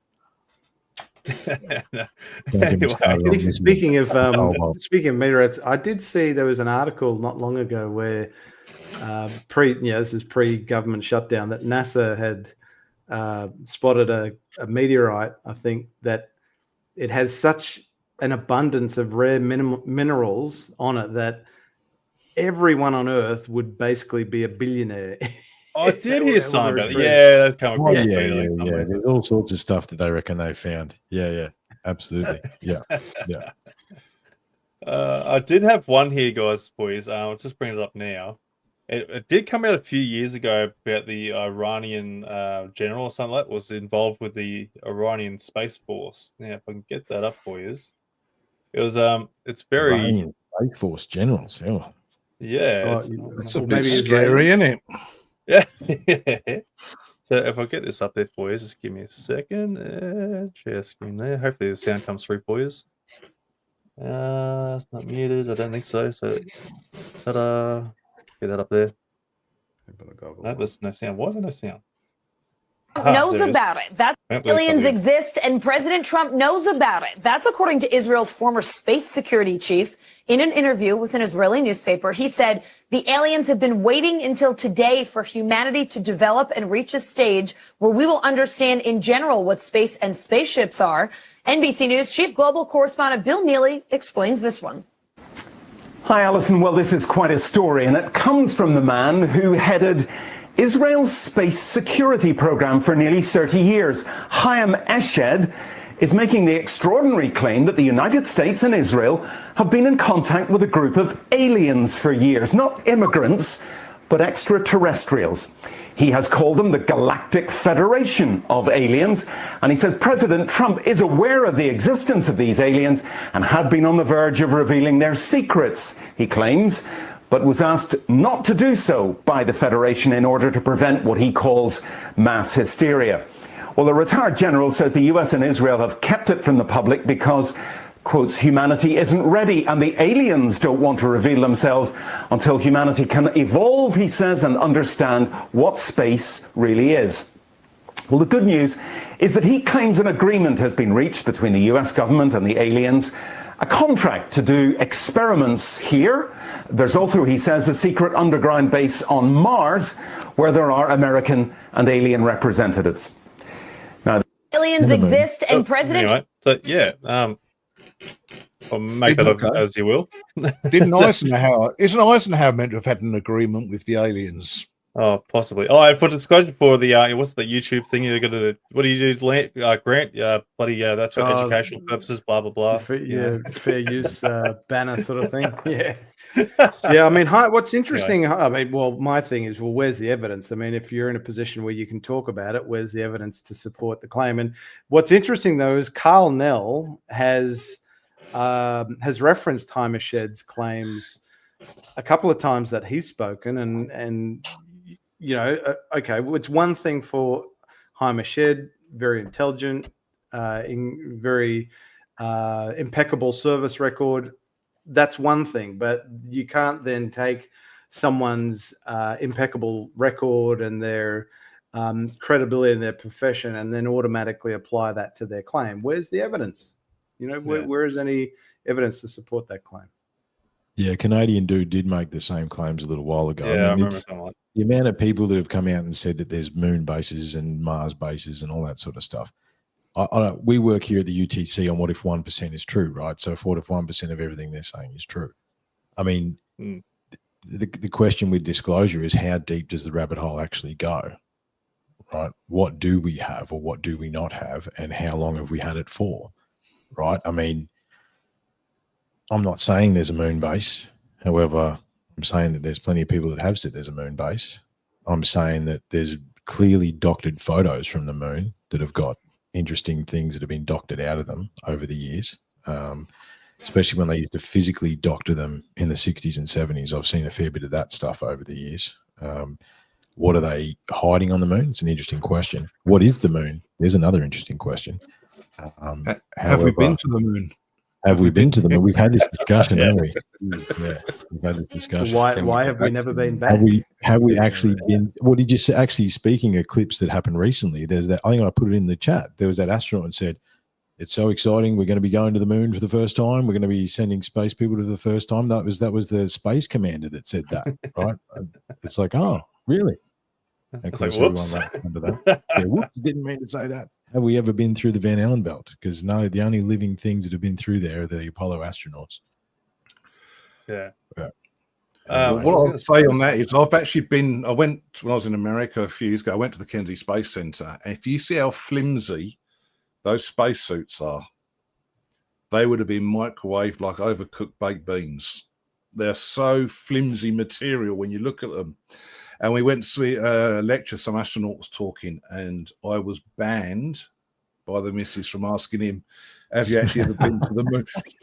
Yeah. I had her on one side, my son on the other, holding my hands down, so I couldn't ask the question. And it was like, Don't you say yeah, anything. yeah, that's what it was like, literally. My wife did the same thing. She just said the same thing. Yeah, I was banned. Yeah. But I mean, a little bit closer to the timeline. You boys surely saw Tim Burchett say there's 5 or 6 underwater bases just casually. Yeah. Oh It's yeah. just, led to believe there's I think 6 walk and alien talk, underwater bases. Yeah. It's like, yeah, it's all good, man. No, there's just 6 alien underwater bases. Don't worry about it. It's fine. That's right, I remember that. Yeah. So going back on that, Triff, because obviously you missed out on the first part of the show. That we talked about the Congress that happened in September there. So what's your thoughts that happened there? Look, the Hellfire missile bouncing off whatever it bounced off is very interesting. What did it bounce off? That's an interesting question. Why did it drag pieces with it afterwards? That's an interesting question. There's been fascinating takes on what that is, and obviously there's been detractors and, you know, agreeers, and it's the usual chaos that happens on any sort of social media platform. Look, is that real evidence? Is, you know, I mean, again, you know, we've spoken about this, gents. You can look up, we get 4K video of them destroying a drug boat off Venezuela. You know what I mean? Like you can watch that missile target in, and you get a 4K visual of that. So if they can show us that, they can show us something better than just a Hellfire missile if they have it. You know, I think, is there a grand distraction around all this? You know, Paulina Luna and Burchett and all those guys, are they pushing to try and get the truth? I think they actually are. I do think they're trying to find the bottom of it. However, again, how deep does the rabbit hole go? And, you know, I mean, you know, Corbell sort of put most of those guys together. Again, very interesting. However, yeah, you know, just got to go to a skiff. You know what I mean? It's like, why? I can tell you, you know, it's like I can tell you, if you only knew what I knew, and then if we get in a skiff, I can tell you some more. What happens in that skiff, we don't know, right? We don't get, you know, and there is tape of a lot of this stuff apparently that these guys are saying. It's interesting. Yeah, I don't know. What do you reckon, mate? Jumping straight over to me. Yeah, I just thought I'd give you a go. Sorry, mate. You tuned out. Yeah, I had. Nah, look, it's very hard to sort of lay down any kind of thing in 2025 when AI is as good as it is, you know, like that's the problem. Whatever I see in a video, it's instantly a question. So what true evidence is out there? How easy is it to throw up any kind of psyop at this stage? So it's kind of difficult for me to follow along. I mean, and where's disclosure at now that the government shut down, right? So it's like, you know, it's like it stalled now, and it'll go back to the back of the list, right? They had their next conference and their next hearing, and what's actually going to happen unless Trump reveals the UFO fighter fleet, you know, that Space Force. Yeah, we had a conversation here a little while ago. It's like we said, oh, Trump's just going to come out one day and go, oh yeah, look, sorry, the reason I created Space Force is we've got 500 interstellar, you know, X-wing fighters. You know what I mean? It's like, you know, I just had to create a reason to do that. Sorry about that. I mean, and we turned the moon into a Death Star. Yeah. Yeah. I'm not sure if you listened to us say earlier there, like we were all sort of pretty much on the same agreement there, like everything's in a skiff there, nothing really informative on this whole thing there. George Knapp dropped a name bombshell to go and call them out, basically. It was, pretty much all on the same opinions, really. But isn't that what happened last time? You know, it's like we got excited for the first one. I think I watched the second one cursory, but, you know, and then we got excited for this third one, and it's just been really rinse and repeat, nothing real. I mean, you know, the fact, I mean, what do you boys think about the Hellfire sitting, you know, hitting the orb, or, you know, the sphere, the tic tac? What do you reckon? I think it's a training video. Like, why are we getting the other footage from the other Reaper drone? Like, that should be included in that whole footage there to go and give us more context. And I think it's just a target training exercise. Yeah, right. So you don't think it's real? No. Yeah, right. What about you, I Grant? think we're under the I think we're under that parallax effect. You know, where the drone's moving across there, and the camera's focusing this way, so it makes it look like it's moving really fast. That makes sense for your angles and perspectives. And why they're using a Hellfire missile on an aerial object when it's a ground-based missile. Yeah, I was saying to the guys before. Is Hellfire air to air as well? I think it might be. I'm not sure. That's probably worth double checking. I'm pretty sure it's because it's not meant to explode. Mm. What do you reckon, Grant? Do you like that footage? I was saying to the lads before that for me, the red flag for me was the lack of vetting and the lack of provenance over because Burleson presented it in that congressional hearing and said that he received it as a dead drop. So it was provided to him from an anonymous source. It wasn't the veracity of the source was never established. The provenance is questionable. And you would think from my thinking, you would think that Burleson would have learned from the mistake that Eloy Elizondo made by putting out there the photograph of the irrigation circle. I mean, and unfortunately the video just took off like wildfire, and I think it detracted a little bit from the testimony that the gents that were there offered, because that's all anyone was ever talking about was the Hellfire missile.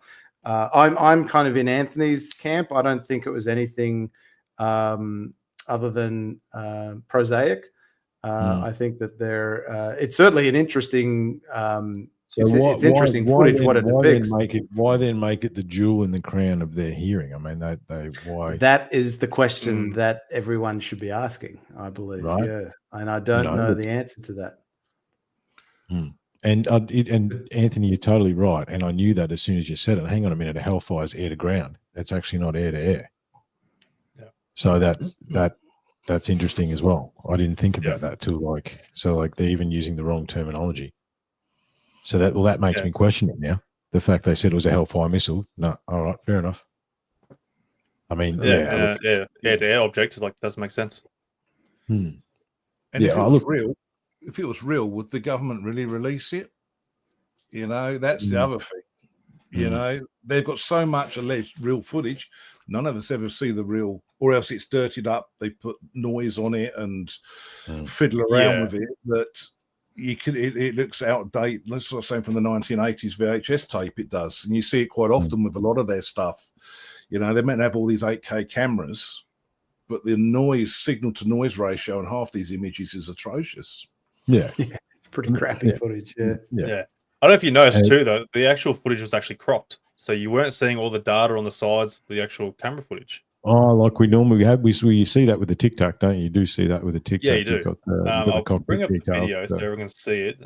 Get my shit sorted here. Look, now that I know that they called it a Hellfire and that didn't click to me that the Hellfire is air to ground, I want to see it again. Yeah. So hang on. All right, here we go. So I'll bring this back up and.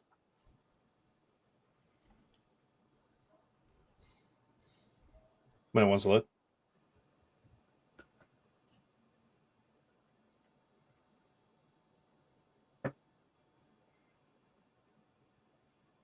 This is good podcasting. Everyone's focusing so hard. Yeah, just trying to focus on the video. Yeah. Look, it's interesting now it's fascinating. Here we go. Certainly parallax is at play, though. So that gives the impression that it's moving faster than it actually is. Yeah.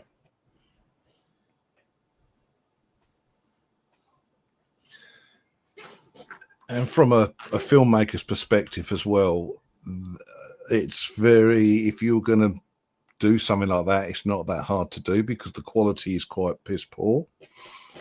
Yeah, it zoomed right in as well. There's the unfortunately there's the short, so everything's all cropped at the moment. But you can still even see up top, up here. Like you can't see that footage data there.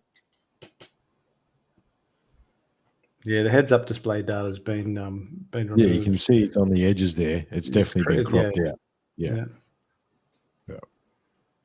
Well, it's probably been cropped out, gents, because who knows actually what type of drone it actually was coming from. You know what I mean? Like as if... But he said two. There was two Reaper drones. He said two Reaper drones were tracking. Yeah, it was the one that fired. One was tracking it. One fired on it. Yeah, that's right. Yeah. Where's the one that fired on it? That would be the more interesting footage. Yeah, for me to see. Yeah. Show me it targeting it. Show me a targeting camera. Exactly. That's right. That's where I asked that straight away. Like, where's the other footage from the other drone? why we're getting this call. If it got lock, if you got even look, people are saying the Hellfire can be used for multiple things. I'm not saying you can't lock onto a Hellfire. Maybe you can. However, if it did lock on and fire a missile, where's the missile? And the thing is, the missile has a camera as well too. This is the other thing too, depending on which kind of missile it is. So, but that's where I'm on the impression this is a training video. Training video. Look, you're making me quit. Yeah, look, I think I'm probably with you guys now. The main question is, why did they make it the jewel in the hearing then? Exactly. What's the true motivation behind presenting that video? If it is a training video and the individuals that dead dropped it to Burleson knew it was a training video, was it presented? Was it a very strategic decision to release that by dead drop so that the masses would then see this as something fantastical and start to take the topic more seriously, which could lead to more congressional taxpayer dollars being spent on the issue of UAP? Or was it that there was a complete lack of due diligence done by the individuals that were responsible for offloading it to Burleson to put out there? That's a good question. The motivation. What is the driver behind releasing that information the way it was released, and then it was presented by Burleson to the world? And what about the other star, old mate? I can't remember his name now, but he looked like he was a bit bug-eyed. I can't. What's it? That's like the latest witness, the latest David Grush. Oh, Jake Barber. Yeah, well, the guy that that's the one. Oh, that testified. Are you thinking of Dylan? Dylan, what's Sorry. Dylan Borland. Jake Barber. Yeah, Dylan Borland. Yeah. What do we think about him?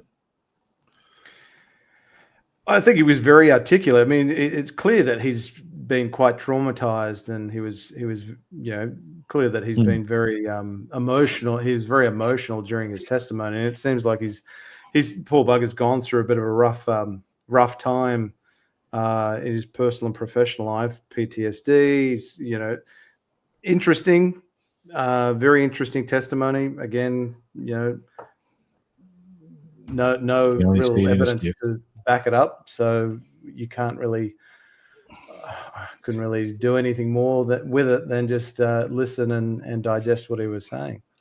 Did any of you see the George Knapp, Jeremy Corbell one, the 2-part interview they did with him? Yeah, I did. I saw that. Yeah, it was built up, and I sat there for it must have been 2.5 hours. And what did any of us really learn? There was nothing. They'd done it so theatrically that even the pictures that he drew were done right at the end, and we never got to see them. And I think with the hearing is, if you were someone with a passing interest and you sat there and watched it all, the question you would ask is, and what have I got out of that? Because there was a lot of talking, but there was no real hard anything that people would walk away. The impression I got anyway is there was no real, you were none the wiser. Did we learn anything new? Yeah. Right. Well, yeah, exactly.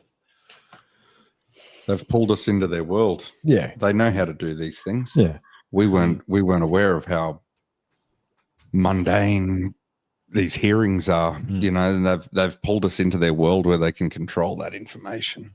And like you said, it doesn't get released. Sorry to cut you off. Yeah. We were saying at the front end, I was saying with Anthony and Leigh, there were far more interesting witnesses that could have been called to testify. Jay Stratton, James Lukatsky, two that jump out at me to start with. But it was, unfortunately, we were given folks that had seen something that they weren't able to identify and reconcile. And George Knapp, who's been at this for an incredibly long time, so certainly a wealth of information, but not really the witnesses I think we were hoping and expecting that we would see come forward and answer some questions. Where are the people that worked in the legacy program that we've heard about that are waiting in the wings, willing to come forward? Are they now backing off due to fear of lack of whistleblower protections and reprisals? We've heard that time and time again. So I think, saying before to the guys, I think there's that real there's a real feeling of disclosure fatigue at the moment, where we've kind of we've gone through this already before, and this is now third.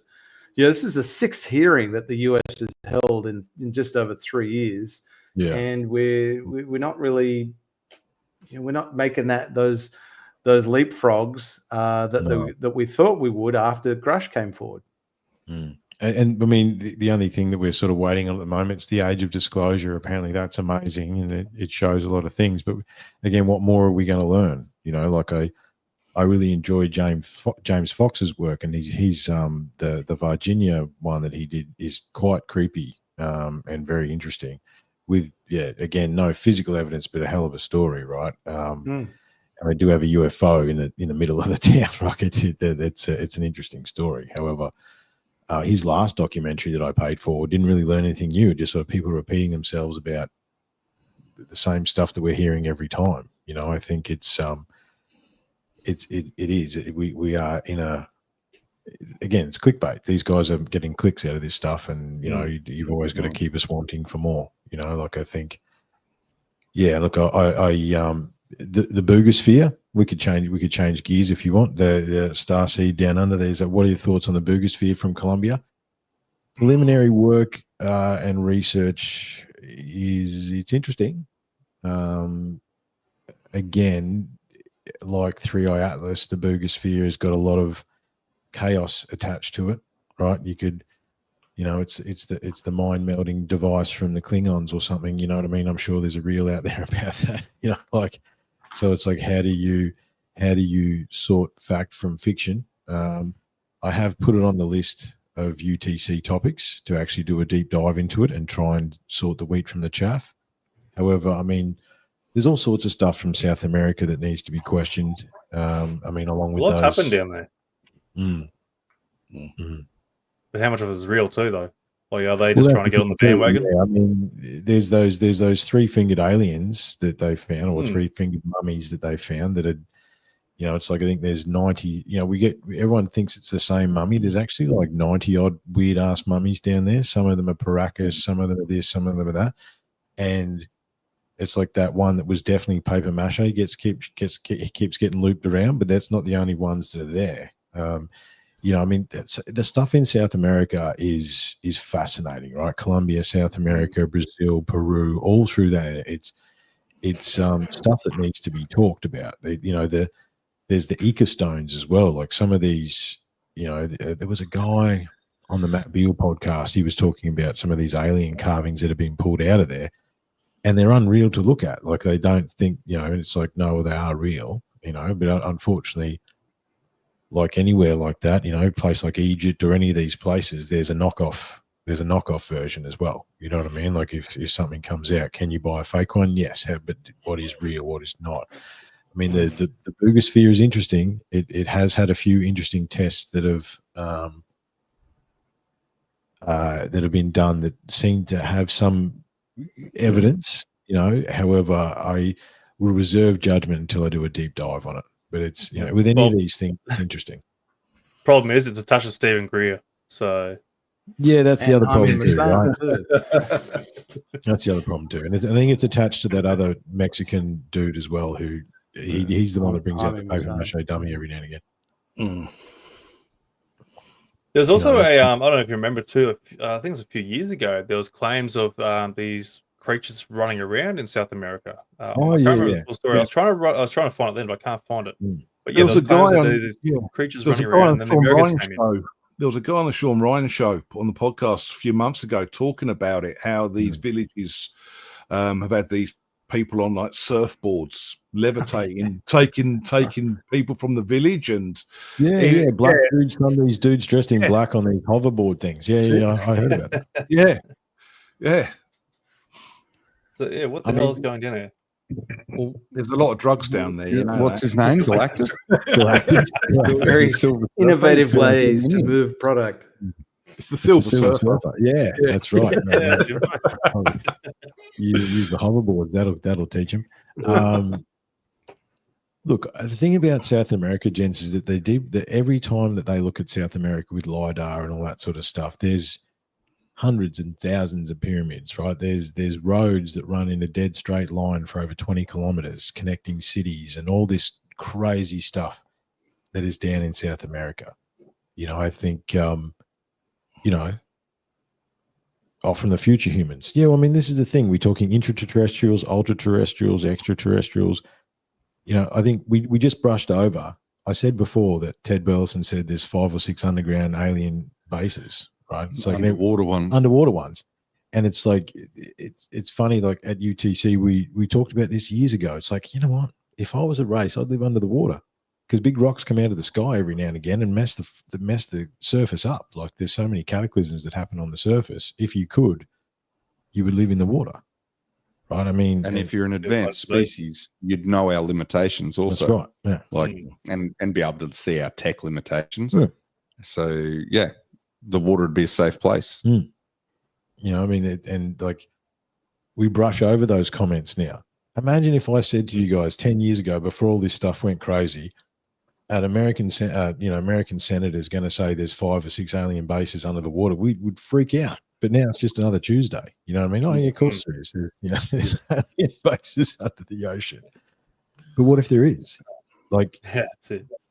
you know, the Tic Tacs are coming from somewhere. The thing is that the ocean stuff, you got to go, even if you go on the 1% is true, boys. Like the ocean stuff, there's something to that, right? I mean, you know, that's you know, it's definitely something under the water. Yeah, there's definitely something there. Yeah. All right. Yeah. So James Cameron's The Abyss was a documentary. Yeah. So was The Matrix. Yeah, possibly. So just to go and leave the conversation elsewhere there now, because we're kind of a 2-hour mark on the show. Now, Grant, you've done some amazing work there. We appreciate everyone's time. Thanks for letting us on. Thank you. That's all right. Grant, you've done some amazing work there with the Westall encounter. Mate, go on, explain where you've gone from, or what you've achieved so far. Yeah, so next year's the big 60th anniversary of the Westall flying saucer incident, and you know, one of the sources of frustration for folks like Shane Ryan, you know, Bill Chalker, Keith Bassfield, Ross, myself, is that, you know, we've not been able to locate any documentary evidence to date that would lend an explanation as to what it was that actually happened on the 6th of April 1966. So I thought, well, why not? Let's put a petition forward, because I had put a petition out a number of years ago trying to get the Australian Department of Defence to formally review its current long-held position on UAP. And so I thought, well, let's get another petition up and running. So submitted a petition to the House of Representatives for basically an independent inquiry to be implemented, and the Westall incident to be formally investigated, and, you know, for this Department of Supply comprehensive report that was put together on the Westall incident, for that to be formally released, because that's never seen the light of day. Either it was destroyed, it's sitting in a filing cabinet somewhere and hasn't just been located through National Archives of Australia requests, or it's being withheld intentionally. So the effort to try and get a formal explanation from the Australian government for what happened on the 6th of April 1966. And we were able to secure 831 signatures. I received a letter only a few days ago, actually, only last week, from the petitions committee, saying that the petition was formally certified and it's now been referred to the Minister for Defence, who's also the Deputy Prime Minister, Richard Marles, for a formal written response within 90 days. So it's now just a waiting game to see what response we receive. Now, I don't have any, I'm not hopeful that we'll receive news of an independent inquiry being implemented. That would be wonderful if it was. I suspect we'll just get a written response from the Minister of Defence pouring cold water over UAP and generally. However, if we do get a written response letter from Richard Marles that formally documents Westall in the response letter, well, that will be the first bit of government documentation that we've seen since the 6th of April 1966 that includes the words Westall in it. And I think that could be used to help garner and foster some greater public awareness and support for the Westall incident ahead of the 60th anniversary next year, because the ABC and there's been quite a flurry of media activity on the Westall case in the last month or two, and culminating in the ABC is going to be doing a 30-minute episode on the Westall case under the Australian Story program, and I think that'll be significant and potentially expose a lot more folks to the Westall case that may have never heard of it before. So that's where we're currently at. We're now waiting for a formal response from Richard Marles, the Minister for Defence. Good luck.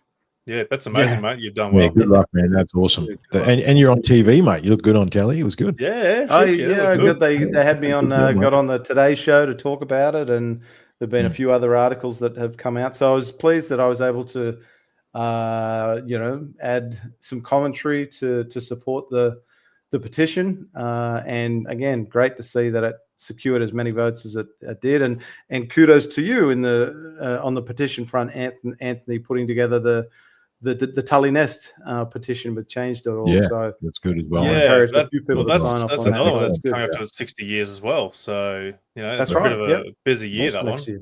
So And great interview as well, man. Great interview as well. Yeah. oh mate, that's all him, mate. He's just telling the story as it is. There's no bullshit behind it. That's what I sort of wanted to get out of him too. Like, I wanted to be straightforward. I don't want any little nearly feed it how I wanted to. So like a lot of media feeds highlights to it there. I'm like, I want the whole story, like clean, crisp, no added, no cuts, nothing like that. Just that's him. That's his story, as it is, how it was. So that's And like And look, with the Westall stuff as well, we started to look at the UFO files from like 1967. Turns out they're pretty dry and hard to make an episode out of. However, they are. we did part one, and I don't know whether part two will see the light of day because they were pretty dry. They're just like military reports, and it was all around. It centered around Melbourne, Sydney, and Western Australia. The ones that we got through, and some of them were around Westall, Grant. We looked at them, and there was these weird sightings into 67. Into mid to late 67 from the reports that we looked at that were centered around Westall, and probably, what do you reckon? What 1 out of 15 were were interesting? Like you couldn't explain, maybe, you know what I mean? But they're pretty dry to try and make a podcast episode out of. However, interesting to scan through. However, it's one of the problems with just going in cold into some of these documents. Yeah, if we had pre-read it, it would have. Yeah, wouldn't have been the content. Yeah, and a lot of time there's, like if you go and have a look at documents in the National Archives of Australia, it's often a lot of documents that are just thrown together. There's little supporting context into what it is. So it's a bit of a jigsaw puzzle to try and go through what it is in a document released through the National Archives of Australia. Case in point, I've got actually some documents that have not yet been formally examined on the Project Highbow, which is this top secret high altitude balloon project that had launchings out of Mildura in the 50s and 60s, I think even into the 70s. And there are a bunch of documents that are in the located in Melbourne that haven't yet been formally examined from 66 to 68. So I'm going to try and get down there and see what those documents uncover, to again validate or refute the hypothesis that's been put forward that it was maybe a prosaic explanation of a high altitude balloon. I don't invest any stock in that hypothesis. I think it's a good one that Keith Basterfield put forward as a possible plausible explanation. But again, the more documentary evidence that we can locate that that validates or refutes a claim is data in itself. So, but it's just so frustrating and concerning that after 60 years since Westall, there's still never been any official government explanation or documentary evidence that's been presented, and it begs the question why. So, I'll drop a bomb. I'm investigating. There is another city in the southern part of Australia where there is an alleged very similar to Westall that happened, back in 1974, in Adelaide, in Edwards Town, and people are starting to come forward and starting to talk. Now, I haven't spoken to any of the witnesses yet. I've seen the report that was given to me to look at for the film. It's very compelling. These kids were very young. Some of the children have memory loss, time loss. But my understanding is Westall isn't the only one. But this is still something very much. Obviously, I haven't been around much the last few weeks, but before then, this was something that's come my way, and I've seen the detailed report that this person has filled out and filed with someone. But it was in Adelaide, in Edwards Town. I think it was 74 or 75, where this craft was seen. I think off the top of my head, 200 meters above the playing field. I've seen the diagrams. So another school sighting. Another school, and this guy There's and a a few couple of data other points guys. with school sightings, eh? There's a few Yeah. data points there. I was also told, and I have no evidence on this one, I was also told of a case on the Gold Coast in the 70s as well. No, I have no evidence on that one. That was someone that told me as well that they had, and I reached out to a woman who was alleged to have witnessed it, and I never heard anything back. So I can't verify that one. But the Adelaide one, this person's actually come forward and filled out a detailed report on it. And it was in Edwards Town in 1974, 1975, where this craft, after the craft left, a fast jet went straight after it. So a few minutes That's after. that's another part of the story, isn't it? Yeah, they're always being chased by something. Now, I haven't interviewed this person yet, or they're trying to get more witnesses. I'll say that. But this is a case that was filled out, and I was sent the file to look at, and it was like, oh, okay, hold on. And then someone else spoke to me. No, I can't verify the Gold Coast one. It was just someone said to me, but that was another one over a school as well. So it appears that a lot of these kids are spoken to after these incidences.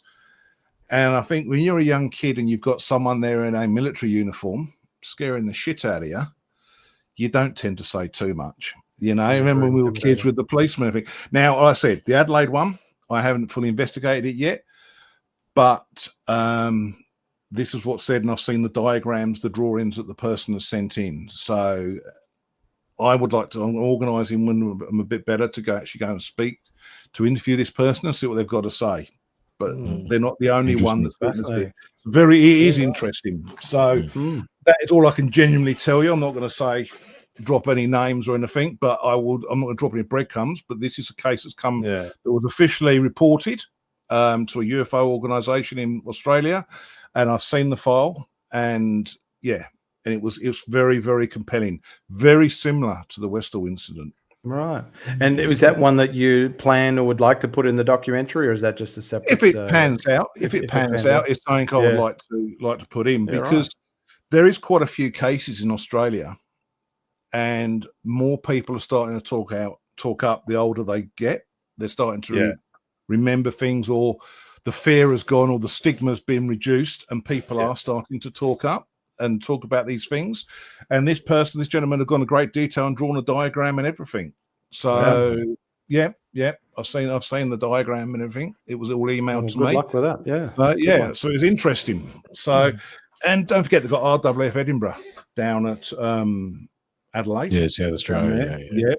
And they also got, and I've got to get it right, Port Parham, which is one of the testing proving grounds down there, which strange things happen. All the nuclear testing was done in South Australia, northern South Australia, and that's Maralinga and Woomera. Yeah.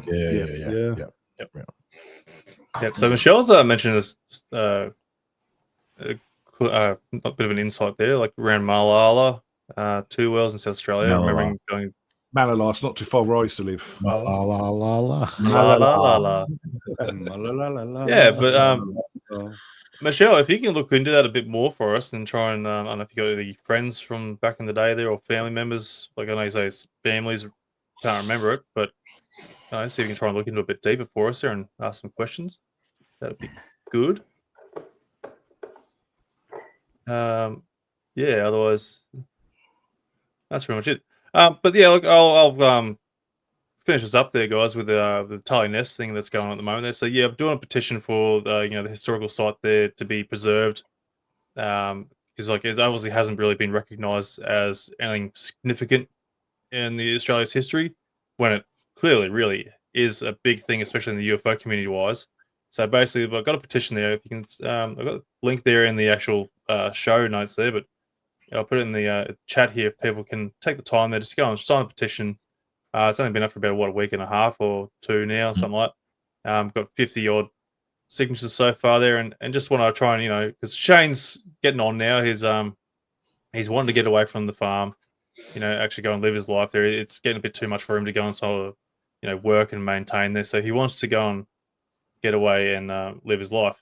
So the fear is at the moment though, once he sells the property and moves on, they're going to come in there and they're going to destroy the property, do whatever they want to, and this site's just going to be forgotten. And there's a lot of history there, especially to Shane, and especially in the UFO community, because this is basically like one of the first recorded sort of crop circles or UFO nests. It is the first recorded crop circle. It is the first one, yeah. Yeah, and like we want to try and stay away from crop circles because I think we sort of refer to crop circles as the hoaxy ones there. But if it's a UFO nest, that's like sort of makes more like a potential, a bit more credence to, being an actual UFO landing. That's Bill Chalker's words, by the way. So basically, we want to try and get this preserved. We want to try and make this a historic site. So if someone does come in and want to try and bulldoze it, try and make some more paddocks out of it, they're going to have to go through a lot more hoops to try and do something to it. So if we try and get it recognised as a historical site location, even make it a bit of a tourist site back down the track there, maybe. Either way, try and preserve it. That's the key here so far. No, it's a good idea, mate. That's a good idea. And I think it was the ABC did I wouldn't normally recommend much from the ABC, but they did they did a good podcast. What is it? It's called is it the Expanse? Yeah, that's right. Yeah, season 4, Uncropped. Yeah. Uncropped, yeah. Did a very interesting set of shows about that. That's well worth a listen into the topic, along with Anthony's interview as well. Yeah, that's pretty much it. Thanks very much for having us. Yeah, thanks very much for having us. I think the energy's dying off, so that means I think it's might be time to go. Yeah, it's about 10:30 or 10:30 here. It's like every time a pause happens, the pause gets a bit longer. It's like we're all getting tired. We're knackered now. I appreciate you letting us back in, and it's been awesome to catch up with you, Joyce. Yeah. No, it was good. It was good. And Leigh, I've got to have you out to the studio, mate, because you're not that far away. No, only half an hour. Actually, before we go, and only because me and Leigh live in the area, there's been a heap of weird drone sightings over Ipswich recently, and we saw them the other night. They're weird. I'm not saying they're UFOs, but they look like weird drones, the flashing lights, and they're moving strangely. Over Gatton as well, and lately the whole where you are. Yeah, a lot of that people. Last one we saw would have went. Yeah, the last one would have been out of Gatton. Would have been over Gatton somewhere. And they're weird. They've got multiple flashing lights, and they're moving slowly in the sky. And I don't know what they are. There's some sort of weird drone thing going on. Yeah. I think it's that you sent me a message there a little while ago about they're blinking. They're stationary, but they're blinking. Yeah. And I can't figure that one out. I tried to put it down as maybe the one the other night sort of stopped, didn't it? It was going, then it stopped. And then it started again, then it stopped. It didn't turn 90 or anything, but it was like it was tracking across the sky, slowly stopping and starting. So what time was this? Because I remember I called you up probably a good month or so ago to get you to go and check out the one spot, because a lot of people are seeing these. It's not the direction. It's not the direction you want me to check in. It's due west. Due west. It was heading from west, north to south. Yeah, heading north to south, due west. Yeah, pretty much. Yeah. Yeah. At the moment, going from my perspective, it should be underneath the constellation Scorpio, around that area. Yeah. No, that to us, that's that way. Because I know where Scorpio is. It's not. Scorpio's in this part of the sky, so we're up. That's where Scorpio is. This is where we saw the drones this way.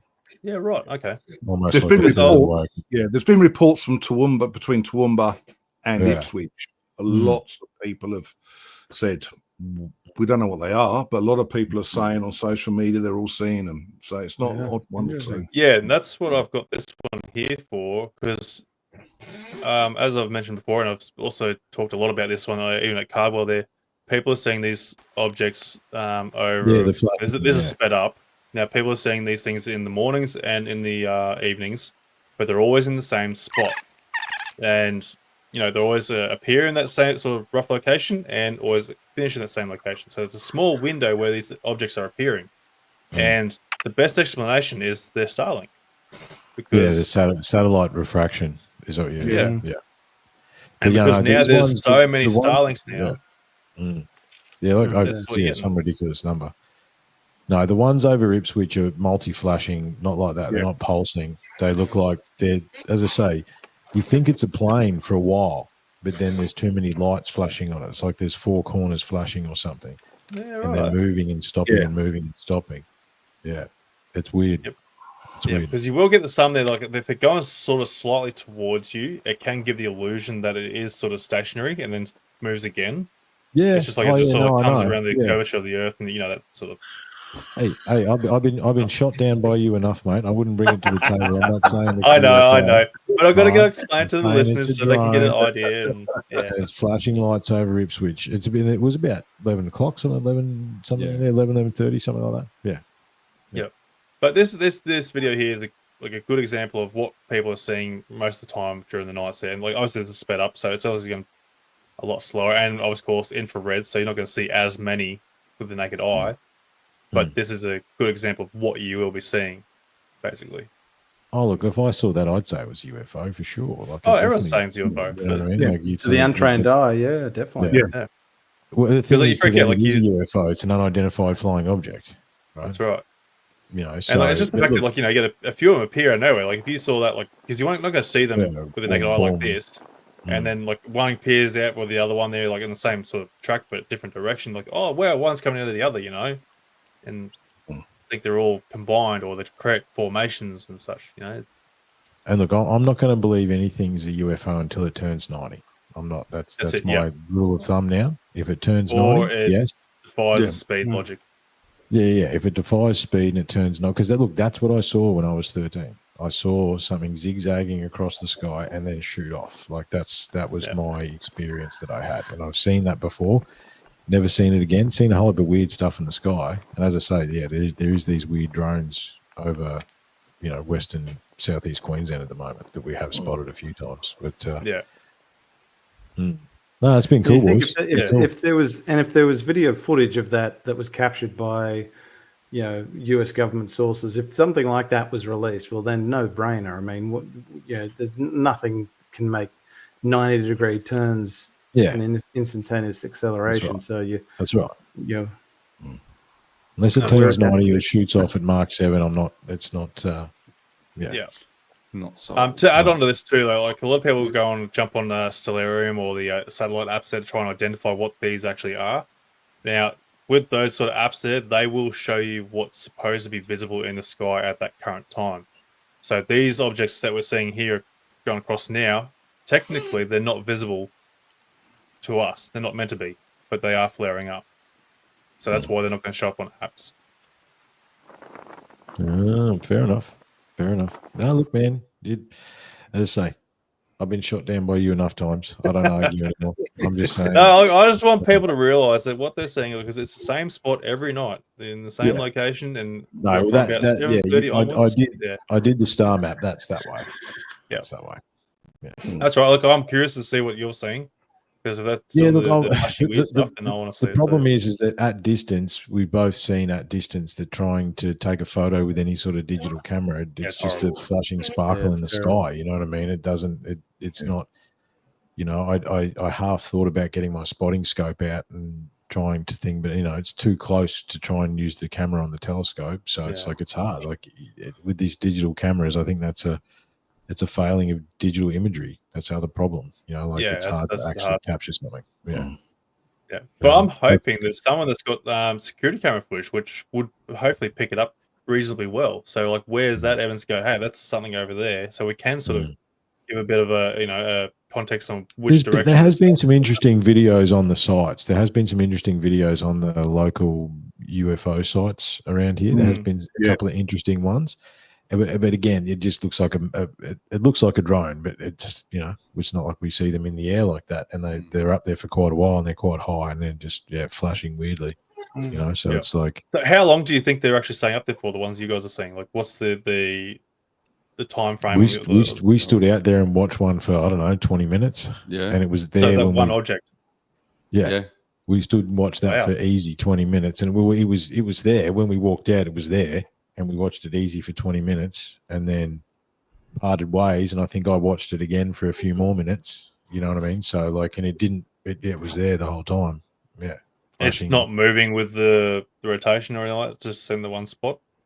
No, it was moving. This one we saw was moving slowly across the sky, and then it had stopped. Now, whether it was coming towards us then, I don't know. However, from our perspective, it had stopped, and then it had moved again. There was no change to the pattern, like the strobing pattern. No. If you thought a plane would be turning towards us, you'd think you'd see like a little bit stronger of a red or a green or a white or something like that.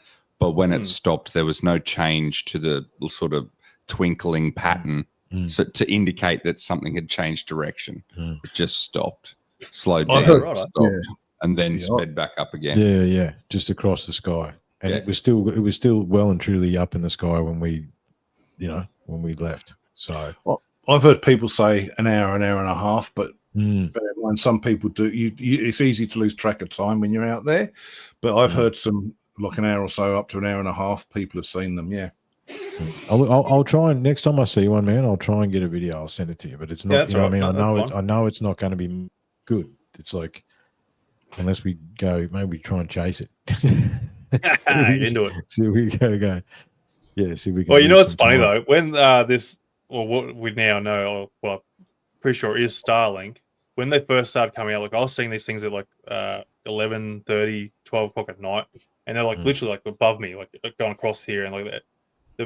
The one thing I could explain it to was a plane with landing lights, and they're just doing a loop around, and then it just disappears, and you can't see the light anymore. But there's no navigation lights, nothing.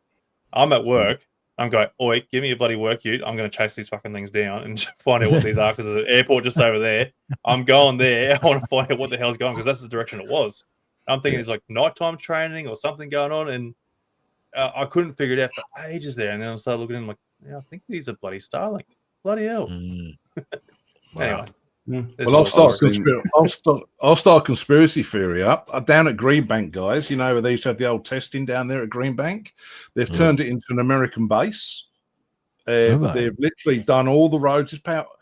A friend of mine said about 4 or 5 months ago, he said they've redone all the roads down there, and there's American military behind the gates and everything. Yes, yeah. If you go on the back road into there, might be worth having a look. Yeah, I was told by someone who goes up and down there, they've got a decontamination bay for the trucks where you can wash them all down and everything. Interesting. For what reason there, though? Why are they washing them down? There's nothing, don't know. There's no reason why they would have a decontamination bay there. Yeah. Yeah. The guy who told me, he's a friend of mine, he's a truck driver, and he said, yeah, they've got decontamination bays there and everything. He said they've widened the road going in. And everything, he said. So, and he's one of my best mates. He's reliable. So, yeah, and they've been there for a few months down there. So, what are they doing down there? That maybe that's. And what division is it? Yeah, what division? Who is it? Yeah, exactly. Who is it? Yeah, Space Force. It's Space Force. That's what it is. Space Force. I think the last ship we had in harbour was Marines. Yeah, Marines. Like amphibious. Yeah, the Marines were here a little while ago. Yeah, that was the last ship we had. In port, but I mean, you can fly into Amberley. Yeah, it's pretty close to Greenbank. So anyway, gents, I just wanted to mention those Ipswich drones. Anyway, yeah, that's cool. No, I want to look more into it. So Thea she's from that's Carter. All right. She's the organizer of the Australian UFO Festival. Yeah, she's the head honcho of the Australian UFO Festival. I'll do what I can, Thea. All right. We'll try and chase it. It's on. Well, we have to now. It's done. If you're in, I'm in, right? I'm up for that. Well, thanks very much for joining me tonight. It's absolutely awesome having you back on, and we'll do it again soon. Yeah, it's always good. Always a pleasure. Every time we do this, we should do this more often because it's good fun. Bloody hell. Well, Triff, give yourself a quick plug in, mate. I'm sure everyone knows who you are and where you're from, but anyway, we'll do Well, you should do. Anyway. Look, unlocking the code. Yeah, as I say, we'll be kicking back off with a couple of episodes this week and back into a book and a few other bits and pieces. And yeah, unlocking the code on Spotify, Instagram, Facebook. I am currently having a website built. I'm dragging myself into the 21st century, gentlemen. You wouldn't believe it. I'm trying to, yeah. No, look, I'm enlisting some help. People offered me some help, and it's like you got to allow people to help you. So we're going to get a website up, and we got the stickers on the behind as well that we're going to start throwing some stickers around and bits and pieces. So no, look, it's going to be cool. Last month or so has been interesting with Brian passing. However, we're about to kick right back off again and looking forward to it as well. And yeah, the triptych book's very fascinating, and we're really enjoying doing that. So that'll be the spine of the show. We're going to have a book that we do, and then I'll have some interviews and other bits and pieces in between. So yeah, looking forward to that. Awesome. And thank you very much for letting us in. Thanks for letting us in. You didn't have to let us in. So thanks for letting us in. That's all good, mate. All good. Awesome.